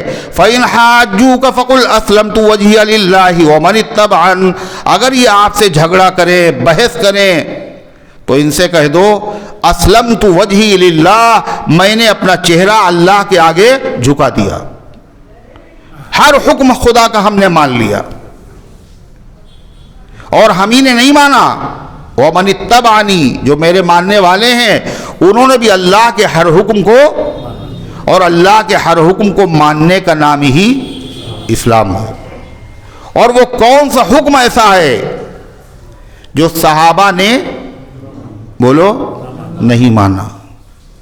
ہم کہیں انہوں نے مانا, آپ کہیں انہوں نے مانا, تاریخ کہے انہوں نے مانا, یہ بڑی بات نہیں ہے. جس کا حکم مانا وہ خود کہے کہ انہوں نے ہمارے حکم کو مانا. کیا کہا؟ وَالَّذِينَ اسْتَجَابُوا لِرَبِّهِمْ, اللہ کرے یہ ایسے لوگ ہیں, صحابہ کے بارے میں یہ ایسے لوگ ہیں جنہوں نے اپنے رب کا ہر حکم مان لیا. فائدہ ہو یا نقصان, مشکل ہو یا آسان, ان کے نبی نے ان سے یہی کہا تھا. کیا کہو؟ سمعنا واطعنا, کوئی بھی حکم اللہ کا ہے ہم نے سن لیا, ہم نے مان لیا. صحابہ نے ہر حکم مانا. اور پوری تاریخ یہ بتاتی ہے صحابہ نے نبی کا حکم, اللہ کا حکم کیسے مانا, کب کب مانا, کن حالات میں مانا. اللہ اکبر. مکے میں مانا. کیا ہو مکے میں صحابہ کتنے سال رہے؟ دیکھنا آپ, حضور صلی اللہ علیہ وسلم نبوت کے بعد 13 سال. اور صحابہ دین پر عمل کرتے تھے، کرنے نہیں دیا جاتا تھا. کسی کی جائیداد نہیں انہوں نے لوٹی، کسی کی جائیداد پہ قبضہ نہیں کیا، لیکن لوگ ستاتے تھے انہیں. کون سا ظلم ہے جو صحابہ پر نہیں کیا گیا؟ گھسیٹا گیا، جلایا گیا، مارا گیا، پیٹا گیا، آنکھیں نکالی گئیں، قتل کر دیا گیا، ٹانگیں چیر دی گئیں. مگر اللہ کا حکم کیا تھا؟ کفو ایدیکم، خبردار بدلہ نہ لینا، پٹتے رہو، سزا برداشت کرتے رہو، ظلم سہتے رہو، مگر بدلہ جواب نہ دینا. یہ بڑی مشکل بات ہے. کمزور سے کمزور آدمی بھی شہزور آدمی کو جواب تو دیتا ہی ہے. اگر وہ 10 ہاتھ مارتا ہے تو 2-1 ہاتھ تو وہ بھی مار لیتا ہے. چیٹی اور ہاتھی کا کوئی مقابلہ ہے؟ مگر چیٹی اتنی کمزور، ہاتھی اتنا بڑا. چیٹی کیا کرتی ہے؟ ارے سون میں کاٹ لیتی. اللہ صحابہ کے بننے سے اللہ نے کیا کہا؟ کفو ایدیکم، اپنے ہاتھوں کو قابو میں رکھو، خبردار. 1 دن نہیں، 2 دن نہیں، ہفتہ بھر نہیں، مہینہ بھر نہیں، 1 سال نہیں، 13 سال تک لٹتے رہے، پٹتے رہے، مار کھاتے رہے، جواب نہ دیا. اللہ کا نا والذین استجابوا لربہم، یہ وہ لوگ ہیں جنہوں نے اپنے رب کا کہنا مان لیا. اللہ نے پھر کیا حکم دیا 13 سال کے بعد؟ دوسرا حکم، وہ بھی بڑا سخت ہے کہ یہ یہاں تمہیں جینے نہیں دیں گے اور یہاں دین پر عمل کرنے نہیں دیں گے، لہذا اپنا وطن چھوڑو، کنبہ چھوڑو، قبیلہ چھوڑو، جائیداد چھوڑو، اپنی دکان چھوڑو، اپنا کاروبار چھوڑو، مدینہ چلے جاؤ. یہ آسان کام ہے؟ جمایا کاروبار، کنبہ، قبیلہ، برادری، وطن سب چھوڑ دو. اچھا کتنے دن کے لیے چھوڑ دیں؟ 3 دن کے لیے نا.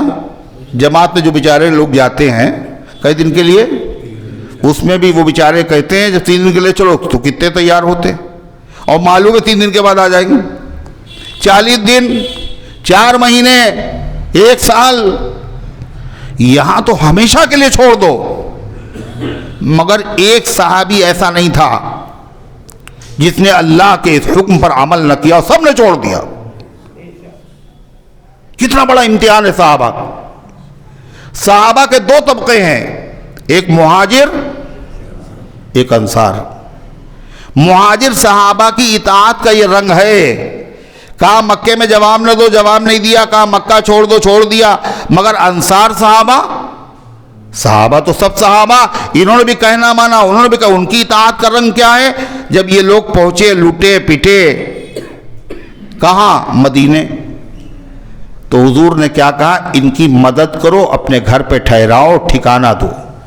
تو انصار صحابہ نے مہاجر صحابہ کو دیکھ کر منہ نہیں بنایا، اپنے گھروں میں ٹھہرایا. خالی ٹھہرایا نہیں، ہر چیز آدھی آدھی بانٹ دی. یہ باغ آدھا ہے ہمارا، آدھا تمہارا، دکان آدھی آدھی تمہاری، جائیداد آدھی ہماری تمہاری، ہر چیز آدھی آدھی. آج 1-1 انچ پر سگے بھائیوں میں لڑائی ہوتی، مقدمے بازی ہوتی ہے. یہ کیسے لوگ تھے؟ اللہ کا حکم آ گیا تو آدھا اپنی جائیداد میں، سب میں آدھا. صحابہ نے وہ کیا جو آدمی سوچ نہیں سکتا.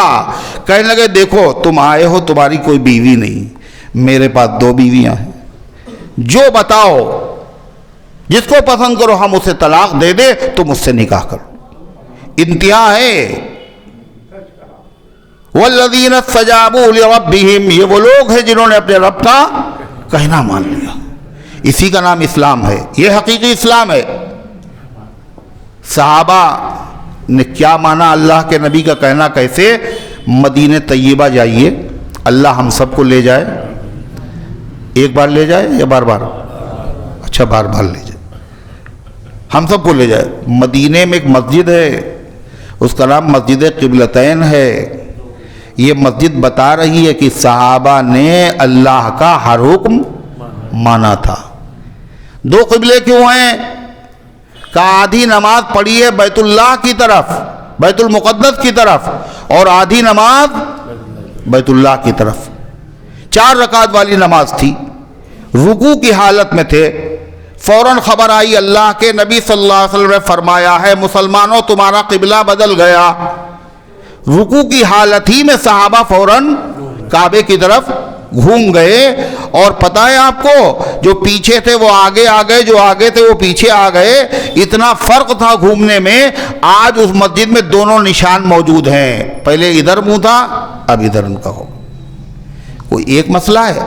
اللہ تعالیٰ فرماتا ہے اگر یہ بحث کریں تو ان سے بحث نہ کیجئے، کہتے تم مانو یا نہ مانو، میں نے تو اپنا رخ جھکا دیا ہے کس کے سامنے؟ اللہ کے سامنے۔ وَمَنِ اتَّبَعَنِي، اور جن لوگوں نے میرا کہنا مانا، اتباع کی ہے، انہوں نے بھی اپنا رخ اللہ کے آگے جھکا دیا۔ جو خدا کا حکم آیا انہوں نے ماننے میں ذرہ برابر تأمل نہیں کیا۔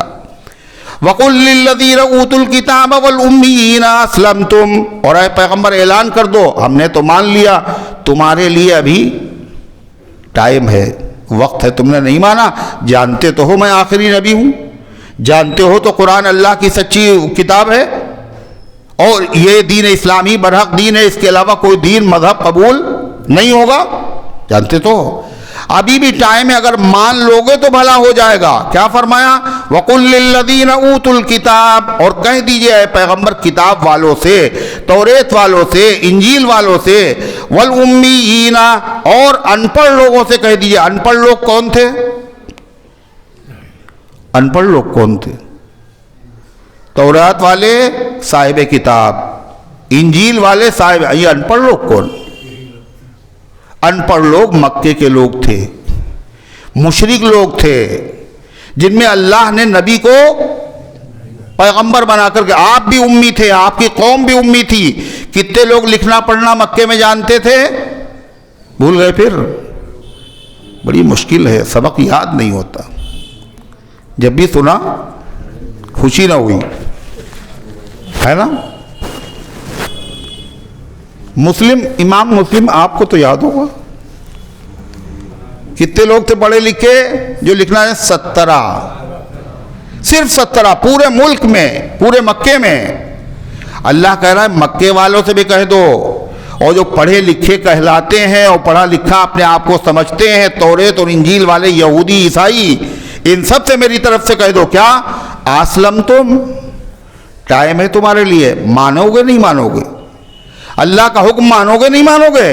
فَإِنْ أَسْلَمُوا، اگر وہ مان لیں، فَقَدْ اهْتَدَوْا، تو ان کو ہدایت مل جائے گی، وَإِنْ تَوَلَّوْا، اور اگر انہوں نے روگردانی کی اب بھی نہیں مانا، فَإِنَّمَا عَلَيْكَ الْبَلَاغُ، تو رنجیدہ نہ ہونا ہے پیغمبر، آپ کا کام ختم ہو گیا، آپ کی ذمہ داری پوری ہو گئی، آپ پیغمبر ہیں، پیغمبر کے معنی پیغام پہنچانے والا، آپ نے اللہ کا پیغام پہنچا دیا، ہدایت دینا منوانا یہ آپ کا کام نہیں ہے۔ وَإِن تَوَلَّوْا فَإِنَّمَا عَلَيْكَ الْبَلَاغُ، اور اگر وہ رخ پھیر لے تو آپ کے ذمے ہے اللہ کے حکموں کو پہنچا دینا۔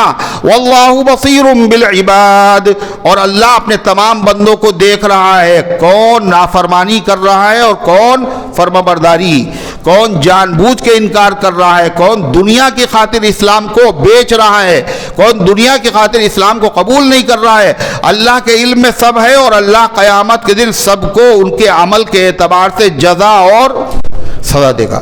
اللہ فرماتا اور سنو، یہ اگر ایمان نہ لائیں، کون؟ یہودی، یہ اگر بچوں پہ بمباری کریں، یہ اگر اسپتال پہ بم مار دیں، یہ اگر عورتوں کو قتل کر ڈالیں، تو کوئی بعید نہیں ہے، ان کے دل اتنے سخت ہیں، اس سے سخت دل والے لوگ دنیا میں پیدا ہی نہیں ہوئے۔ ثم قست قلوبكم من بعد ذلك فهي كالحجارة، اللہ کہتا پھر تمہارے دل سخت ہو گئے، گویا کہ وہ پتھر ہیں، او اشد قسوہ، بلکہ پتھر سے بھی زیادہ سخت۔ یہ کون کہہ رہا ہے؟ اللہ۔ اور دل بنائے کس نے؟ اللہ نے۔ بنانے والا جانتا ہے اس میں کتنا دم ہے، کتنا پاور ہے۔ الا یعلم من خلق وهو اللطیف الخبیر، بھلا وہ نہیں جانے گا جس نے دل بنائے ہیں، یہ اس کی گواہی ہے۔ او اشد قسوہ، ان کے دل پتھر سے بھی زیادہ سخت ہیں۔ کیسے؟ کیسے؟ وَإِنَّ مِنَ الْحِجَارَةِ لَمَا يَتَفَجَّرُ مِنْهُ الْأَنْهَارُ، بہت سے پتھر ایسے ہیں پھٹ جاتے ہیں، ان میں سے نہریں بہنے لگتی ہیں، اللہ کے بندوں کو پانی کا فائدہ پہنچتا ہے۔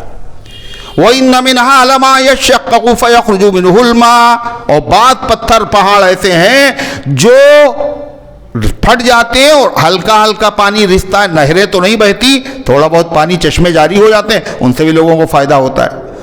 وَإِنَّ مِنْهَا لَمَا يَهْبِطُ مِنْ خَشْيَةِ اللَّهِ، ان میں سے بعض پتھر ایسے ہیں جو پہاڑوں کی چٹانیں اوپر سے نیچے سرک آتی ہیں، گر پڑتی ہیں، کیوں؟ من خشیت اللہ، اللہ کے خوف، اللہ کی ہیبت کی وجہ سے، ان کے دل میں اللہ کا ڈر ہے، پتھروں میں اوپر سے نیچے آ جاتے ہیں۔ ان ظالم یہودیوں کے دل میں اللہ کا ڈر نہیں ہے۔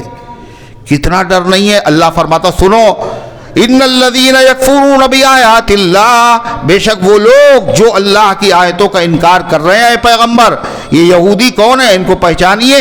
وَيَقْتُلُونَ النَّبِيِّينَ بِغَيْرِ حَقٍّ، یہ قتل کر دیتے ہیں نبیوں کو ناحق، نبی کو نہیں، نبیوں کو۔ نبیوں کو مطلب بہت سے نبیوں کو۔ کتنے نبیوں کو؟ ایک روایت میں آتا ہے نبی کریم علیہ السلام نے فرمایا کہ ایک دن میں، دن کے شروع حصے میں ان یہودیوں نے 43 پیغمبروں کو قتل کیا۔ کتنے؟ 43 پیغمبر۔ اس لیے کہ اس زمانے میں پیغمبر جو آتے تھے وہ ایسے نہیں، ایک وقت میں کئی نبی، ہر محلے میں الگ نبی۔ اب لکھنؤ کے کتنے محلے ہیں، ہر محلے میں ایک نبی، تو ایسے کتنے نبی تھے اس زمانے میں؟ یعنی 43 پیغمبر، 40 اور 3، اتنے پیغمبروں کو ایک دن میں، دن کے شروع حصے میں ان ظالموں نے قتل کر دیا۔ اور کیسے قتل کیا؟ بغیر حق، ناحق۔ ناحق کا مطلب نبی کا قتل جب بھی ہوگا تو کیسا ہوگا؟ ناحق ہوگا۔ یہ جانتے بھی تھے یہ ناحق ہم قتل کر رہے ہیں، پھر بھی ان ظالموں کا خون سفید ہو چکا تھا، ان کی آنکھوں کی مروت مر چکی تھی۔ ان ظالموں نے نبیوں کے خون سے اپنے ہاتھوں کو رنگین کیا ہے۔ اللہ سب سے سخت سزا اسے دے گا جو نبی کو قتل کر دے۔ ایک دو نہیں، 70۔ کتنے؟ 43۔ تو اللہ کے کچھ بندے کھڑے ہوئے، ان کا کیا غضب کر رہے ہو؟ تم نبی کو قتل کر رہے ہو؟ تو کہنے اچھا تم ان کی حمایت میں آئے ہو۔ 170 اللہ والوں کو بھی قتل کر دیا اسی دن میں، جنہوں نے منع کیا، جنہوں نے روکا۔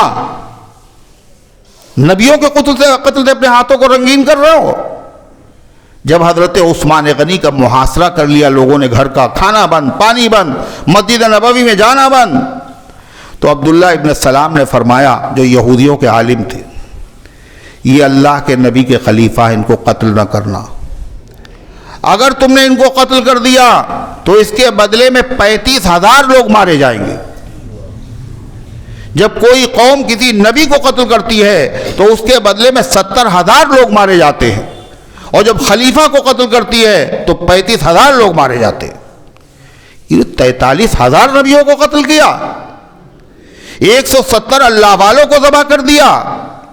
یہ اگر آج مسلمان بچوں کو ذبح کر رہے ہیں تو کوئی ان سے بعید نہیں ہے۔ اللہ تعالیٰ فرماتا ہے وَيَقْتُلُونَ الَّذِينَ يَأْمُرُونَ بِالْقِسْطِ مِنَ النَّاسِ، اور یہ قتل کر دیتے ہیں ان لوگوں کو جو حکم دیتے ہیں ان کو انصاف کرنے کا، انصاف سے کام لو۔ یہ نبی ہیں، یہ بے غرض ہیں، یہ تمہارے فائدے کے لیے تمہیں بتا رہے ہیں، ان کا اپنا مفاد کچھ نہیں ہے، مگر پھر بھی ظالموں نے ذبح کر دیا۔ حضرت زکریا علیہ السلام کے قاتل یہودی ہے، وہ بنی اسرائیل میں سے پیغمبر تھے، خود بھی بنی اسرائیل میں سے ہیں، برادری کے پیغمبر کو قتل کر دیا۔ یحییٰ علیہ السلام کے قاتل یہ۔ اللہ تعالیٰ فرماتا جب انہوں نے قتل کیا ہے اور آج بھی قتل کر رہے ہیں تو ان کو خوشخبری سنا دو۔ خوشخبری کسے کہتے ہیں؟ بری خبر کو اچھی خبر کو کہتے ہیں۔ اچھا جگ رہے آپ، اس کا مطلب فَبَشِّرْهُمْ بِعَذَابٍ عَلِيمٍ، ان کو خوشخبری سنا دیے دردناک عذاب کی۔ عذاب ملے گا، یہ اچھی خبر ہے بری خبر؟ بری خبر ہے، مگر کبھی کبھی مذاق اڑانے کے لیے اس طرح کی بات، اچھا ان کے لیے دعوت کا انتظام کرو۔ دعوت کا مطلب ہاتھوں میں ان کے بیڑیاں پہناؤ اور پیروں میں ان کے، ہاتھوں میں بیڑیاں اور ہاتھوں میں ہتھکڑیاں ڈال دو ان کی۔ فَبَشِّرْهُمْ بِعَذَابٍ عَلِيمٍ، ان کو خوشخبری سنا دیجئے کیسے؟ دردناک قسم کے عذاب کی۔ عذاب کسے کہتے ہیں؟ تکلیف کو، ہے نا؟ عذاب کسے کہتے ہیں؟ سزا، تکلیف۔ اگر تکلیف نہ تو عذاب ہی نہیں، تو جس میں تکلیف نہ ہو وہ عذاب نہیں ہے۔ علیم کے معنی تکلیف دے، عذاب کے معنی تکلیف کی چیز، اور عذاب العلیم دردناک عذاب، یعنی جس کو اللہ کہے بہت تکلیف دہ عذاب ہے، اس سے زیادہ تکلیف دہ چیز کا تصور نہیں کیا جا سکتا۔ وہ کیا ہے بتائیے آپ؟ قرآن میں سب کچھ خدا نے بتا دیا۔ کیا؟ ایسا عذاب ہوگا، ایسی تکلیفیں ہوں گی، ایک نہیں 50 ہزاروں کہ ہر تکلیف ایسی ہوگی جس میں آدمی زندہ نہیں رہ سکتا، اور پھر بھی ان ظالموں کو موت نہیں آئے گی، زندہ رہیں گے اور تکلیف سہتے رہیں گے۔ وَيَأْتِيهِ الْمَوْتُ مِنْ كُلِّ مَكَانٍ، ہر طرف سے موت آئے گی، یعنی ہر سزا اتنی خطرناک ہے آدمی فوراً ختم ہو جائے۔ وَمَا هُوَ بِمَيِّتٍ، لیکن مریں گے نہیں، کیوں؟ مر جائیں گے تو پھر سزا کہاں ہوگی، تکلیف کہاں ہوگی؟ لا يموت فيها ولا يحيى، نہ اللہ ان کو زندہ رہنے دے گا ٹھیک سے، اور نہ اللہ ان کو مرنے دے گا۔ یا لیتہا کانت القاضیہ، یہ کہیں گے کاش کی موت آ جائے۔ اور موت آدمی مانگتا، موت سے آدمی گھبراتا ہے، چاہے یوں ہی کہہ دے بھائی ہمیں موت آ جائے، ہم مر جائیں تو اچھا ہے، مگر موت آتی تو آدمی کھڑبڑا جاتا ہے۔ کوئی نہیں مرنا چاہتا۔ وہ بڑھیا یاد کرو جس نے کیا کہا تھا، اے اللہ یہ میری بچی بہت بیمار ہے اور ہم نے بہت علاج کر لیا، میں نے دنیا میں بہت کچھ دیکھا، مزہ چکھا ہے، لیکن اے اللہ اس نے کچھ نہیں چکھا ہے، آپ اگر موت دینا چاہتے تو ہمیں دے دیجیے اور اس کے بدلے میں اس کو صحت دے دیجیے۔ یہ اماں کہہ رہی، بتائیے، بوڑھی اماں۔ اور ماں سے زیادہ محبت کرنے والا کون ہوتا ہے؟ مگر یہ سب شاعری ہے۔ موت عجیب چیز ہے، سارا نشہ اتر جاتا ہے۔ اب وہ ایک گائے پہنچ گئی کسی کے گھر میں اور پتیلی میں منہ ڈالا اور سب کچھ کھا لیا اور پتیلی سینگوں میں پھنس گئی، اب دکھ بھی نہیں رہا ہے اور الجھن ہو رہی ہے، وہ سر ہلا رہی، کھڑبڑ کھڑبڑ آواز آ رہی، کہاں جائے؟ وہ بڑھیا کے گھر میں گھس گئی۔ اب بڑھیا نے کیا دیکھا؟ بڑھیا نے یہ سمجھا کہ ہماری لگتا ہے دعا قبول ہو گئی، کہ مجھے اللہ موت دے دی ہے، میری بچی کو اچھا کر دی۔ یہ ملک الموت معلوم ہو رہے ہیں۔ تو بڑھیا کہنے لگی ہم نہیں، وہ لیٹی ہوئی ہے، اپنی بیٹی کی طرف اشارہ کر رہی ہے، وہ لیٹی ہوئی ہے۔ یہ قیامت کے دن کتنا خطرناک وہ عذاب ہوگا، آدمی کہے گا کہ ہمارے اوپر موت طاری ہو جائے، مگر پھر بھی موت نہیں آئے گی۔ اولئک الذین حبطت اعمالهم فی الدنیا والآخرہ، یہ وہ ظالم لوگ ہیں جن کے اعمال دنیا میں بھی برباد ہو گئے، آخرت میں بھی برباد ہو گئے۔ بڑی تدبیریں کی تھی، بڑا انتظام کیا تھا، بڑی سازشیں کی تھی، بڑے منصوبے بنائے تھے اور بہت اسلحے اکٹھا کیے تھے اور پشت پناہی کے لیے بہت سارے ملک تھے، مگر اس سے کیا ہوتا ہے؟ کرنے والی ذات تو اللہ کی، خدا بنو گے تم۔ فرعون نے بھی بچوں کو قتل عام کیا تھا، زندہ رہا فرعون۔ اللہ فرماتا ہے برباد ہو گئے ان کے اعمال، نیک عمل ہو یا برے عمل ہو، دنیا میں بھی اور آخرت میں۔ وما لهم من ناصرین، ان کا کوئی مدد کرنے والا نہیں ہوگا دنیا میں۔ کھڑا تو ہے امریکہ مدد کرنے کے لیے، کہا ابھی سزا کہاں ہوئی ہے؟ جب سزا ہوگی تو دنیا میں کوئی مددگار نہیں ہوگا، اور جو دنیا میں کوئی مدد نہیں کرے گا تو آخرت میں کس کی اوقات ہے جو مدد کرنے کے لیے آئے؟ الم تر الی الذین اوتوا نصیبا من الکتاب یدعون الی کتاب اللہ، اللہ فرماتا اے پیغمبر آپ نے ایسے لوگوں کو نہیں دیکھا جو جاہل نہیں ہیں، جن کو دی گئی ہے کتاب کا ایک حصہ دیا گیا، توریت ہے، مذہبی کتاب، آسمانی کتاب، یدعون الی کتاب اللہ، اور ان کو کہا جاتا میاں اپنی کتاب کی تو مان لو کم سے کم۔ وہ ظالم یہودیوں کا ربی، اس وقت کا سب سے بڑا عالم جو یہودیوں کا ہے، اس ظالم نے کیا فتویٰ دیا؟ مسلمان بچوں کو قتل کرنا، عورتوں کو مار دینا ہماری کتاب کے اعتبار سے بالکل جائز ہے، کوئی حرج نہیں اس میں۔ یہ خبیث یہ فتویٰ دے رہا ہے۔ اسی توریت میں کیا لکھا ہوا ہے؟ ان النفس بالنفس والعین بالعین والانف بالانف والاذن بالاذن والسن بالسن والجروح قصاص. اللہ نے کیا کہا؟ اگر کوئی کسی کو بے گناہ قتل کرے اس کے بدلے میں اس کو قتل کیا جائے گا. دانت توڑے تو دانت توڑے جائیں گے، کان کاٹے تو کان کاٹے جائیں گے، ناک کاٹے تو ناک کاٹی جائے گی. اسی کا مذہبی پیشوا، اسی کتاب کا سب سے بڑا عمل کا دعوے دار فتویٰ دے رہا ہے، کوئی حرج نہیں. دل کالے نہیں تو اور کیا ہے؟ تعجب ہوتا ہے، حیرت ہوتی ہے. ارے قرآن کو نہیں مانتے، جس نبی کو ماننے کا دعویٰ کرتے ہو اس کو تو مان لو. قرآن کو نہیں مانتے، جس کتاب پر ایمان کا دعویٰ کرتے ہو اس کے اعتبار سے تو فیصلہ کر لو. اللہ فرماتا ہے کیا کہا؟ یدعون الی کتاب اللہ، جب ان کو دعوت دی جاتی ہے اللہ کی کتاب کی طرف، لیحکم بینہم، تاکہ وہ کتاب تمہارے درمیان میں فیصلہ کر لے، تو یہ ظالم اپنی کتاب، اپنے نبی کی بات نہیں مانتے. ثم یتولی فریق منہم وہم معرضون، پھر منہ پھیر لیتا ہے ان میں سے ایک گروہ اور وہ اس کو ٹال جاتے ہیں. اللہ فرماتا ایسا کیوں؟ آخر سمجھ میں نہیں آتی بات.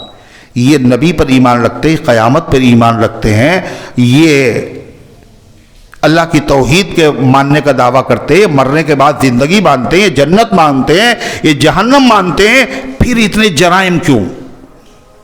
کیوں اتنے جرائم؟ بیس کیا ہے؟ آدمی اتنا جری ہو کیسے گیا؟ اس کی ہمت کیسے ہو گئی؟ اللہ کہتا تعجب نہ کرو، ہمت کی وجہ کیا ہے؟ کہ ان کے باپ دادا نے ان کو جھوٹی کہانیاں سنائی ہیں، اور کیا کہا؟ وہی ان کا مذہب بن گیا کہ تم کچھ بھی کر ڈالو، کوئی پاپ کر ڈالو، کتنا بھی ظلم کر لو، جہنم میں تو تم جاؤ گے نہیں، اور اگر گئے بھی تو صرف چند دن، صرف چند دن.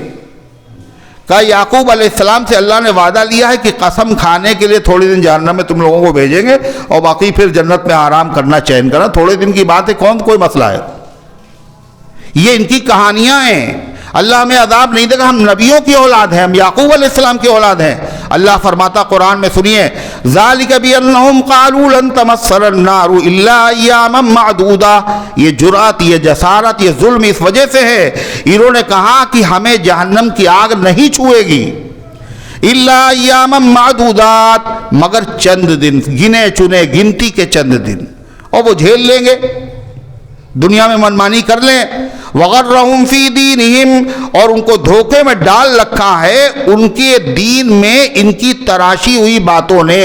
ان کے دین میں یہ باتیں نہیں ہیں، دین میں زبردستی گڑھ کر کے یہ باتیں انہوں نے داخل کر لی. جیسے وہ ربی اور پادری اور پوپ کیا کہہ رہا ہے، کوئی مسئلہ نہیں، قتل کرو. کہ بچوں پہ ترس نہیں آ رہا؟ کہ ارے بچے یہ کل یہ مجاہد بن جائیں گے، اس لیے اچھا ہے ان کو ختم کر دو.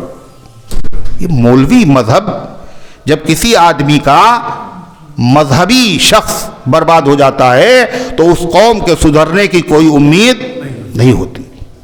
مولانا علی میاں صاحب رحمۃ اللہ علیہ فرمایا کرتے تھے کہ پڑھے لکھے لوگ ملک کا دماغ ہوتے ہیں. مفکر اسلام تھے نا، بات دیکھیے کتنی وزن کی ہے، وزن والی ہے. پڑھا لکھا طبقہ ملک کا دماغ ہوتا ہے، اور جب دماغ خراب ہو جائے تو پھر پورے جسم کی خیریت نہیں ہے. جب دماغ میں زہر بھر دیا جائے تو پھر سنبھالنا، رحم کی امید رکھنا، دوستی کی امید رکھنا، محبت کا پیغام دینا، کوئی فرق نہیں پڑتا. آج یہی ہر ملک میں ہے. پڑھے لکھے لوگوں کا ذہن گندا کر دیا گیا، زہر بھر دیا گیا اس میں. یہ گتھی جو لگائی گئی ہے گرہ، اس کو جب کس دیا جاتا ہے کسی گرہ کو تو وہ بہت آسانی سے کھل جاتی ہے نا. کیا کھلتی نہیں؟ کھلتی نہیں کھلتی. اور جب سمجھدار لوگ لگائیں کہ کھلنے سے نہ کھلے تب تو اور نہیں کھلے گی. غیر ممکن ہے کہ حالات کی گتھی سلجھے، غیر ممکن ہے کہ حالات کی گتھی سلجھے. اہل دانش نے بہت سوچ کے الجھائی ہے. یہ پڑھے لکھے لوگوں نے باقاعدہ طور پر یہ گرہ لگائی ہے. یہ کیسے کھل جائے گی؟ محبت کیسے پیدا ہو جائے گی اب ملک میں، وطن میں؟ تو اللہ تبارک و تعالیٰ نے ارشاد فرمایا وغرهم فی دینہم ما كانوا یفترون، اللہ کا رب بکواس کر لیں، دل کو بہلا لیں قیامت آنے والی۔ فَكَيْفَ إِذَا جَمَعْنَاهُمْ لِيَوْمٍ لَا رَيْبَ فِيهِ، ان کا کیا حال ہوگا جب ہم ان سب کو اکٹھا کریں گے ایسے دن میں جس کے آنے میں کوئی شک و شبہ نہیں ہے۔ وَوُفِّيَتْ كُلُّ نَفْسٍ مَا كَسَبَتْ وَهُمْ لَا يُظْلَمُونَ، اور ہر آدمی کو اس کے کیے کا پورا پورا بدلہ دیا جائے گا۔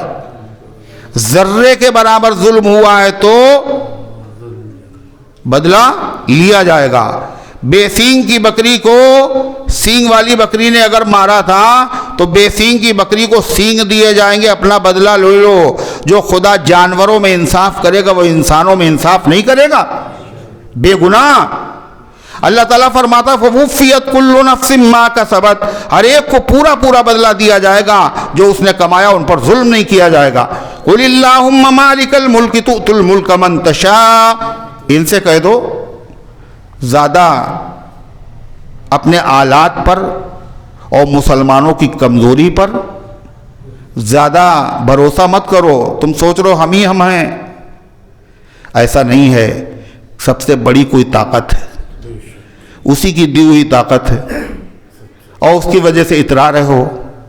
جہاز پر جب چڑھے تو ایسے کہ جیسے ہم ہیں خدا نہیں ہے، اتنے اونچے ہو گئے۔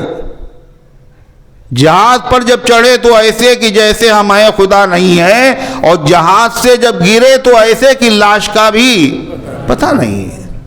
اے پیغمبر ان سے دعا کی شکل میں کہہ دو ملک اللہ کا ہے، جس کو چاہتا دیتا ہے، جس سے چاہتا چھینتا ہے، تمہاری تدبیروں سے کچھ نہیں ہوتا۔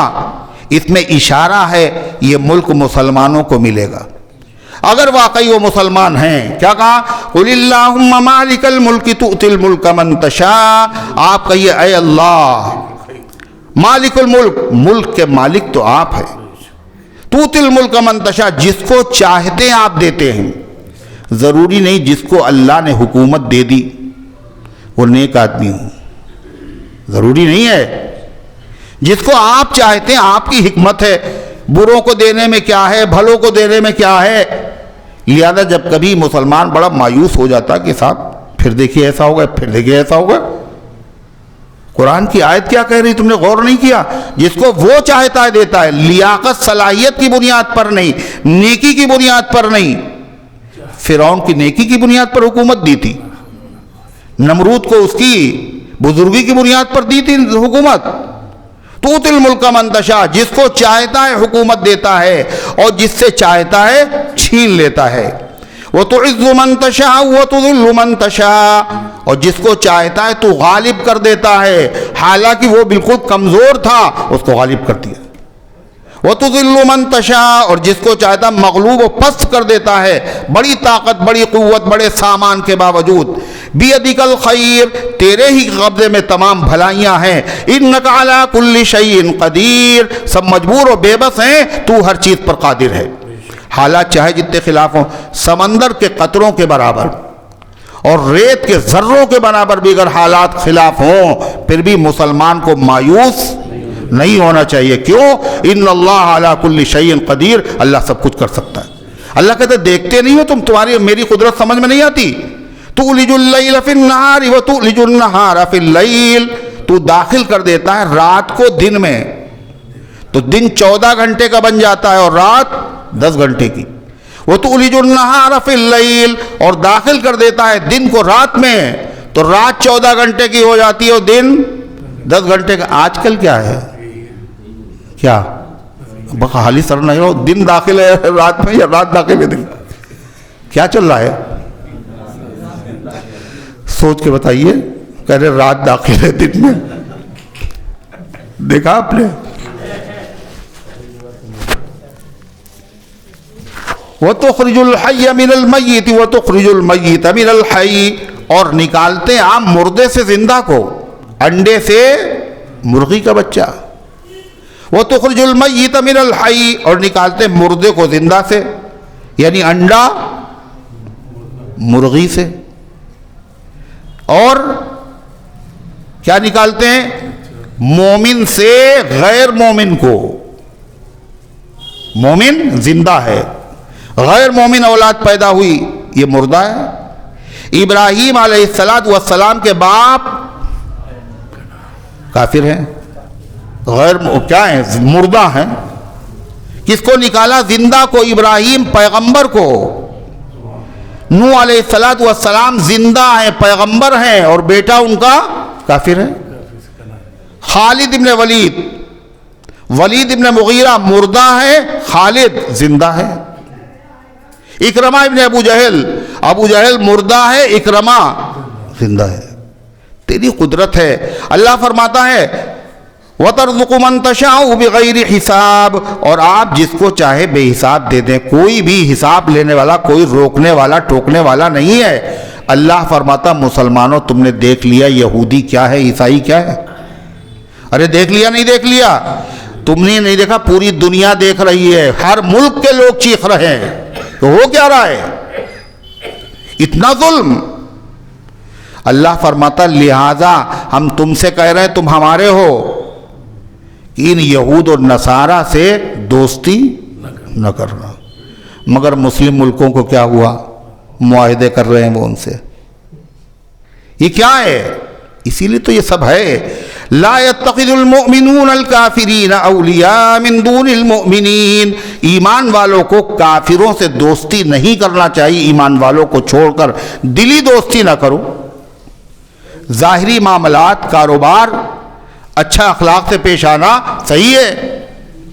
فرمایا وَمَن يَفْعَلْ ذَلِكَ فَلَيْسَ مِنَ اللَّهِ فِي شَيْءٍ, اور جو ایسا کرے گا, دھمکی ہے خدا کی, جو ایسا کرے گا مسلمانوں کو چھوڑ کر غیر ایمان والوں سے دلی دوستی کرے گا, تو فرمایا اللہ تعالیٰ سے دوستی رکھنے میں پھر اس کا کوئی اعتبار نہیں. اللہ سے اس کی دوستی ہے ہی نہیں, اللہ اس کو دوستی نہیں ہے. إِلَّا أَن تَتَّقُوا مِنْهُمْ وَتُقَاهُ, مگر یہ کہ تم ڈرو ان سے, ان کی طاقت اس وقت ہے. لہذا ظاہری اعتبار سے تم ان کے ساتھ معاملہ کر سکتے ہو, دب سکتے ہو. کاہے کے لیے؟ ان کے شر سے بچنے کے لیے, بس, اس سے زیادہ نہیں. وَيُحَذِّرُكُمُ اللَّهُ نَفْسَهُ, یہ اللہ تمہیں بتا کیوں نہیں دوستی نہ کرو اور یہ نہ کرو, کیوں؟ اللہ تمہارے اوپر مہربان ہے, اگر دوستی کرو گے تمہارا نقصان ہوگا. یحذرکم اللہ نفسا, اللہ تمہیں بچاتا ہے, اپنے ڈراتا ہے اپنی ذات سے, اپنے عذاب سے. وَإِلَى اللَّهِ الْمَصِيرُ, اور کر لو دوستی اللہ کے حکم کو چھوڑ کر. جانا کہاں ہے مرنے کے بعد؟ ارے اللہ کے بعد نہیں جانا ہے. اللہ فرماتا اور دیکھو لوگوں سے کہہ رہے ہیں یہ مصلحت ہے اور وہ مصلحت ہے, اور حقیقت میں مصلحت اصلحت کچھ نہیں, دنیا ہے خالی. اقتدار بچا رہے, کرسی بچی رہے, صرف یہی مقصد ہے. اگر یہ مقصد ہے تو تم چاہے جتنا لوگوں سے چھپا لو اور میڈیا پہ کچھ بھی کہتے رہو, لیکن دل کا حال اللہ سے. قُلْ إِن تُخْفُوا مَا فِي صُدُورِكُمْ, آپ کہہ دیے اگر تم چھپاؤ جو تمہارے دل میں ہے, اَوْ تُبْدُوهُ, یا اسے ظاہر کرو, يَعْلَمُهُ اللَّهُ, اللہ تو اسے جانتا ہے. اور کیوں نہیں جانے گا؟ وَيَعْلَمُ مَا فِي السَّمَاوَاتِ وَمَا فِي الْأَرْضِ, اللہ ان تمام چیزوں کو جانتا ہے جو آسمانوں میں ہے, جو زمین میں ہے. وَاللَّهُ عَلَى كُلِّ شَيْءٍ قَدِيرٌ يَوْمَ تَجِدُ كُلُّ نَفْسٍ مَّا عَمِلَتْ مِنْ خَيْرٍ مُحْضَرًا, ایک دن ایسا آئے گا ہر آدمی اپنے کیے کا پورا بدلہ پائے گا. جو اس نے خیر کی ہوگی, بھلائی کی ہوگی, وہ اس کے سامنے موجود ہوگی. وما عملت من سوء, اور جو اس نے برے کام کیے ہوں گے وہ بھی موجود ہوں گے. اور جب اس کو دیکھے گا ارے ہمارے کرتوت یہ تھے اور یہ اس کی سزا ہے, تو تمنا کرے گا کاش کہ میں نے کبھی ادھر نظر اٹھا کے نہ دیکھا ہوتا.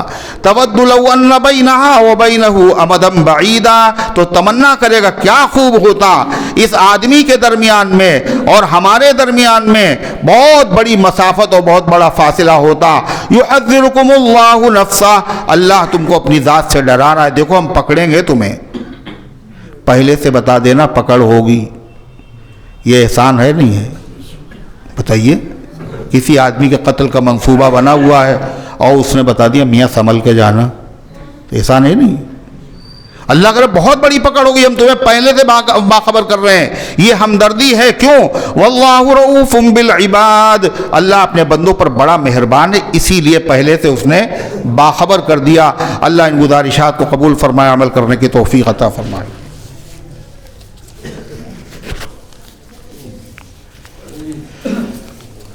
توقیر کی اہلیہ کی طبیعت خراب ہے, محمد رضوان کی طبیعت خراب ہے، حنیف کا انتقال ہو گیا، انا للہ و انا الیہ راجعون، اللہ مغفرت فرمائے۔ محمد ظہیر کا انتقال ہو گیا، انا للہ و انا الیہ راجعون، اللہ مغفرت فرمائے۔ سعید صاحب کی طبیعت خراب ہے، احتشام صاحب کی طبیعت خراب ہے، اور نہ معلوم کتنے اللہ کے بندے بیمار ہیں، اللہ تعالیٰ ان سب کو شفائے کاملہ عطا فرمائے۔ محمد اسماعیل کی طبیعت خراب ہے، اللہ تعالیٰ ان تمام بیماروں کو، جنہوں نے کہا ہے لکھا ہے، جنہوں نے نہیں کہا ہے، اللہ ان سب کو شفائے کاملہ عطا فرمائے۔ ہم سنت پڑھ رہے تھے، میرے آگے ایک آدمی نماز پڑھ رہے تھے، ہم سجدے سے اٹھ رہے تھے، وہ سجدے میں جا رہے تھے، میرا سر ان کے لڑا اور وہ ٹھوکر کھا کر ایک دو صف آگے چلے گئے۔ ایسا ہو سکتا ہے؟ واپس آ کر انہوں نے وہیں سے نماز پڑھ لی، کیا ان کی نماز ہو گئی؟ بالکل ان کی نماز ہو گئی، اس لیے انہوں نے یہ جان بوجھ کے تھوڑی نہ وہ آگے بڑھ گئے تھے، وہ تو آپ کی ٹھوکر اتنی تیز تھی کہ وہ آگے بڑھ گئے بیچارے۔ قبلے کی طرف سے رخ نہ پھیریں اور الٹے پیروں واپس آ کر وہیں پہ کھڑے ہو کر کے وہ نماز پڑھ لیں۔ اگر جگہ مسجد میں ہے، وہ صفیں نہیں بنی ہوئی ہیں، اپنی نماز پڑھ رہے ہیں، تو پھر ایسی صورت میں واپس آنے کی بھی ضرورت نہیں، جہاں پہ کھڑے ہیں وہیں پہ نماز پڑھ لیں، اور اگر آگے جگہ نہیں ہے تو واپس آ کے پڑھ لیں۔ دو چار قدم چلنے سے ضرورت کی وجہ سے نماز میں خرابی نہیں پیدا ہوتی۔ قرآن پڑھ کر بخشنے کا آسان طریقہ بتا دیں۔ قرآن پڑھ کر بخشنے کا بہت آسان طریقہ ہے کہ جتنا بھی قرآن اللہ تعالیٰ کی توفیق سے آپ نے پڑھا، اس کے بعد ایک مرتبہ درود شریف پڑھ لیں، اور پھر یوں کہیں، اے اللہ جو کچھ میں نے پڑھا ہے اس کو قبول فرما۔ اس کا ثواب حضور پاک صلی اللہ علیہ وسلم کو اور آپ کے صدقے اور طفیل میں تمام ایمان والوں کو، اور خاص طور سے میرے فلاں رشتہ دار کو پہنچا دیجئے، پہنچ جائے گا۔ اگر زبان سے نہ بھی کہے، خالی دل میں ارادہ کر لیں، جب بھی پہنچ جائے گا۔ اس لیے کہ اللہ تعالیٰ کو مکان نمبر بتانے کی ضرورت نہیں ہے، وہ علیم بذات الصدور ہے، سینے کی دھڑکنوں سے واقف ہے۔ اللهم صل على سيدنا وعلى آل سيدنا كما تحب وترضى عدد ما تحب وترضى اللهم أنت السلام ومنك السلام تبارك يا ذو الجلال والإكرام ربنا آتنا في الدنيا حسنة وفي الآخرة حسنة وقنا عذاب النار ربنا ظلمنا أنفسنا وإن لم تغفر لنا وترحمنا لنكونن من الخاسرين۔ اے اللہ ہم سب کی حاضری کو اپنی رحمت سے قبول فرما، ایمان کامل عطا فرما، اعمال صالحہ کی توفیق عطا فرما، اس درس قرآن کو اپنی رحمت سے قبول فرما لے، اس کے فیض کو گھر گھر کے اندر پہنچا دے، اس کی برکت سے عقائد، اعمال، اخلاق، معاشرے کی اصلاح فرما۔ اے اللہ جہاں کہیں تیرے بندے پریشان حال غیب سے ان کی مدد فرما۔ اے اللہ فلسطین کے مظلوم مسلمانوں کی مدد فرما۔ اے اللہ مسجد اقصیٰ کی حفاظت فرما، مسجد اقصیٰ کی حفاظت کرنے والوں کی حفاظت فرما۔ اے اللہ غیب سے، اپنی قدرت سے، اے اللہ ان کی بھرپور مدد فرما۔ اے اللہ جو ظالم ظلم کر رہے ہیں، جو ان کی حمایت میں آئے ہیں، ان کو اپنی طاقت پر، اپنے اسلحوں پر، اپنی تعداد پر اے اللہ بڑا گھمنڈ، بڑا ناز ہے، لیکن اے اللہ تو ایمان والوں کا سب سے بڑا سہارا ہے۔ اے اللہ تو نے جو چاہا وہ کیا، جو چاہتا ہے کرتا ہے، اے اللہ وہی ہوتا ہے جو تو چاہے گا۔ اے کائنات کے بنانے والے، اپنے ان مظلوم بندوں کے حال پر رحم فرما، ہر طرح ان کی نصرت اور حمایت فرما۔ اے اللہ ان ظالم، متکبر، جابر لوگوں کو اے اللہ عبرتناک سزا عطا فرما دے۔ اے اللہ اسی دنیا میں ان کو ذلیل اور رسوا فرما دے۔ اے اللہ تو ان کو عبرتناک سزا عطا فرما۔ اے اللہ ان کے مقابلے پہ ہم تجھے پیش کرتے ہیں۔ اے اللہ جو شہید ہوں ان کے درجات کو بلند فرما، جو زخمی ہیں ان کو شفا یاب فرما۔ اے اللہ جو بچے ہیں یتیم ہو گئے، جو مائیں بیوہ ہو گئیں، ان کی کفالت کا انتظام فرما دے۔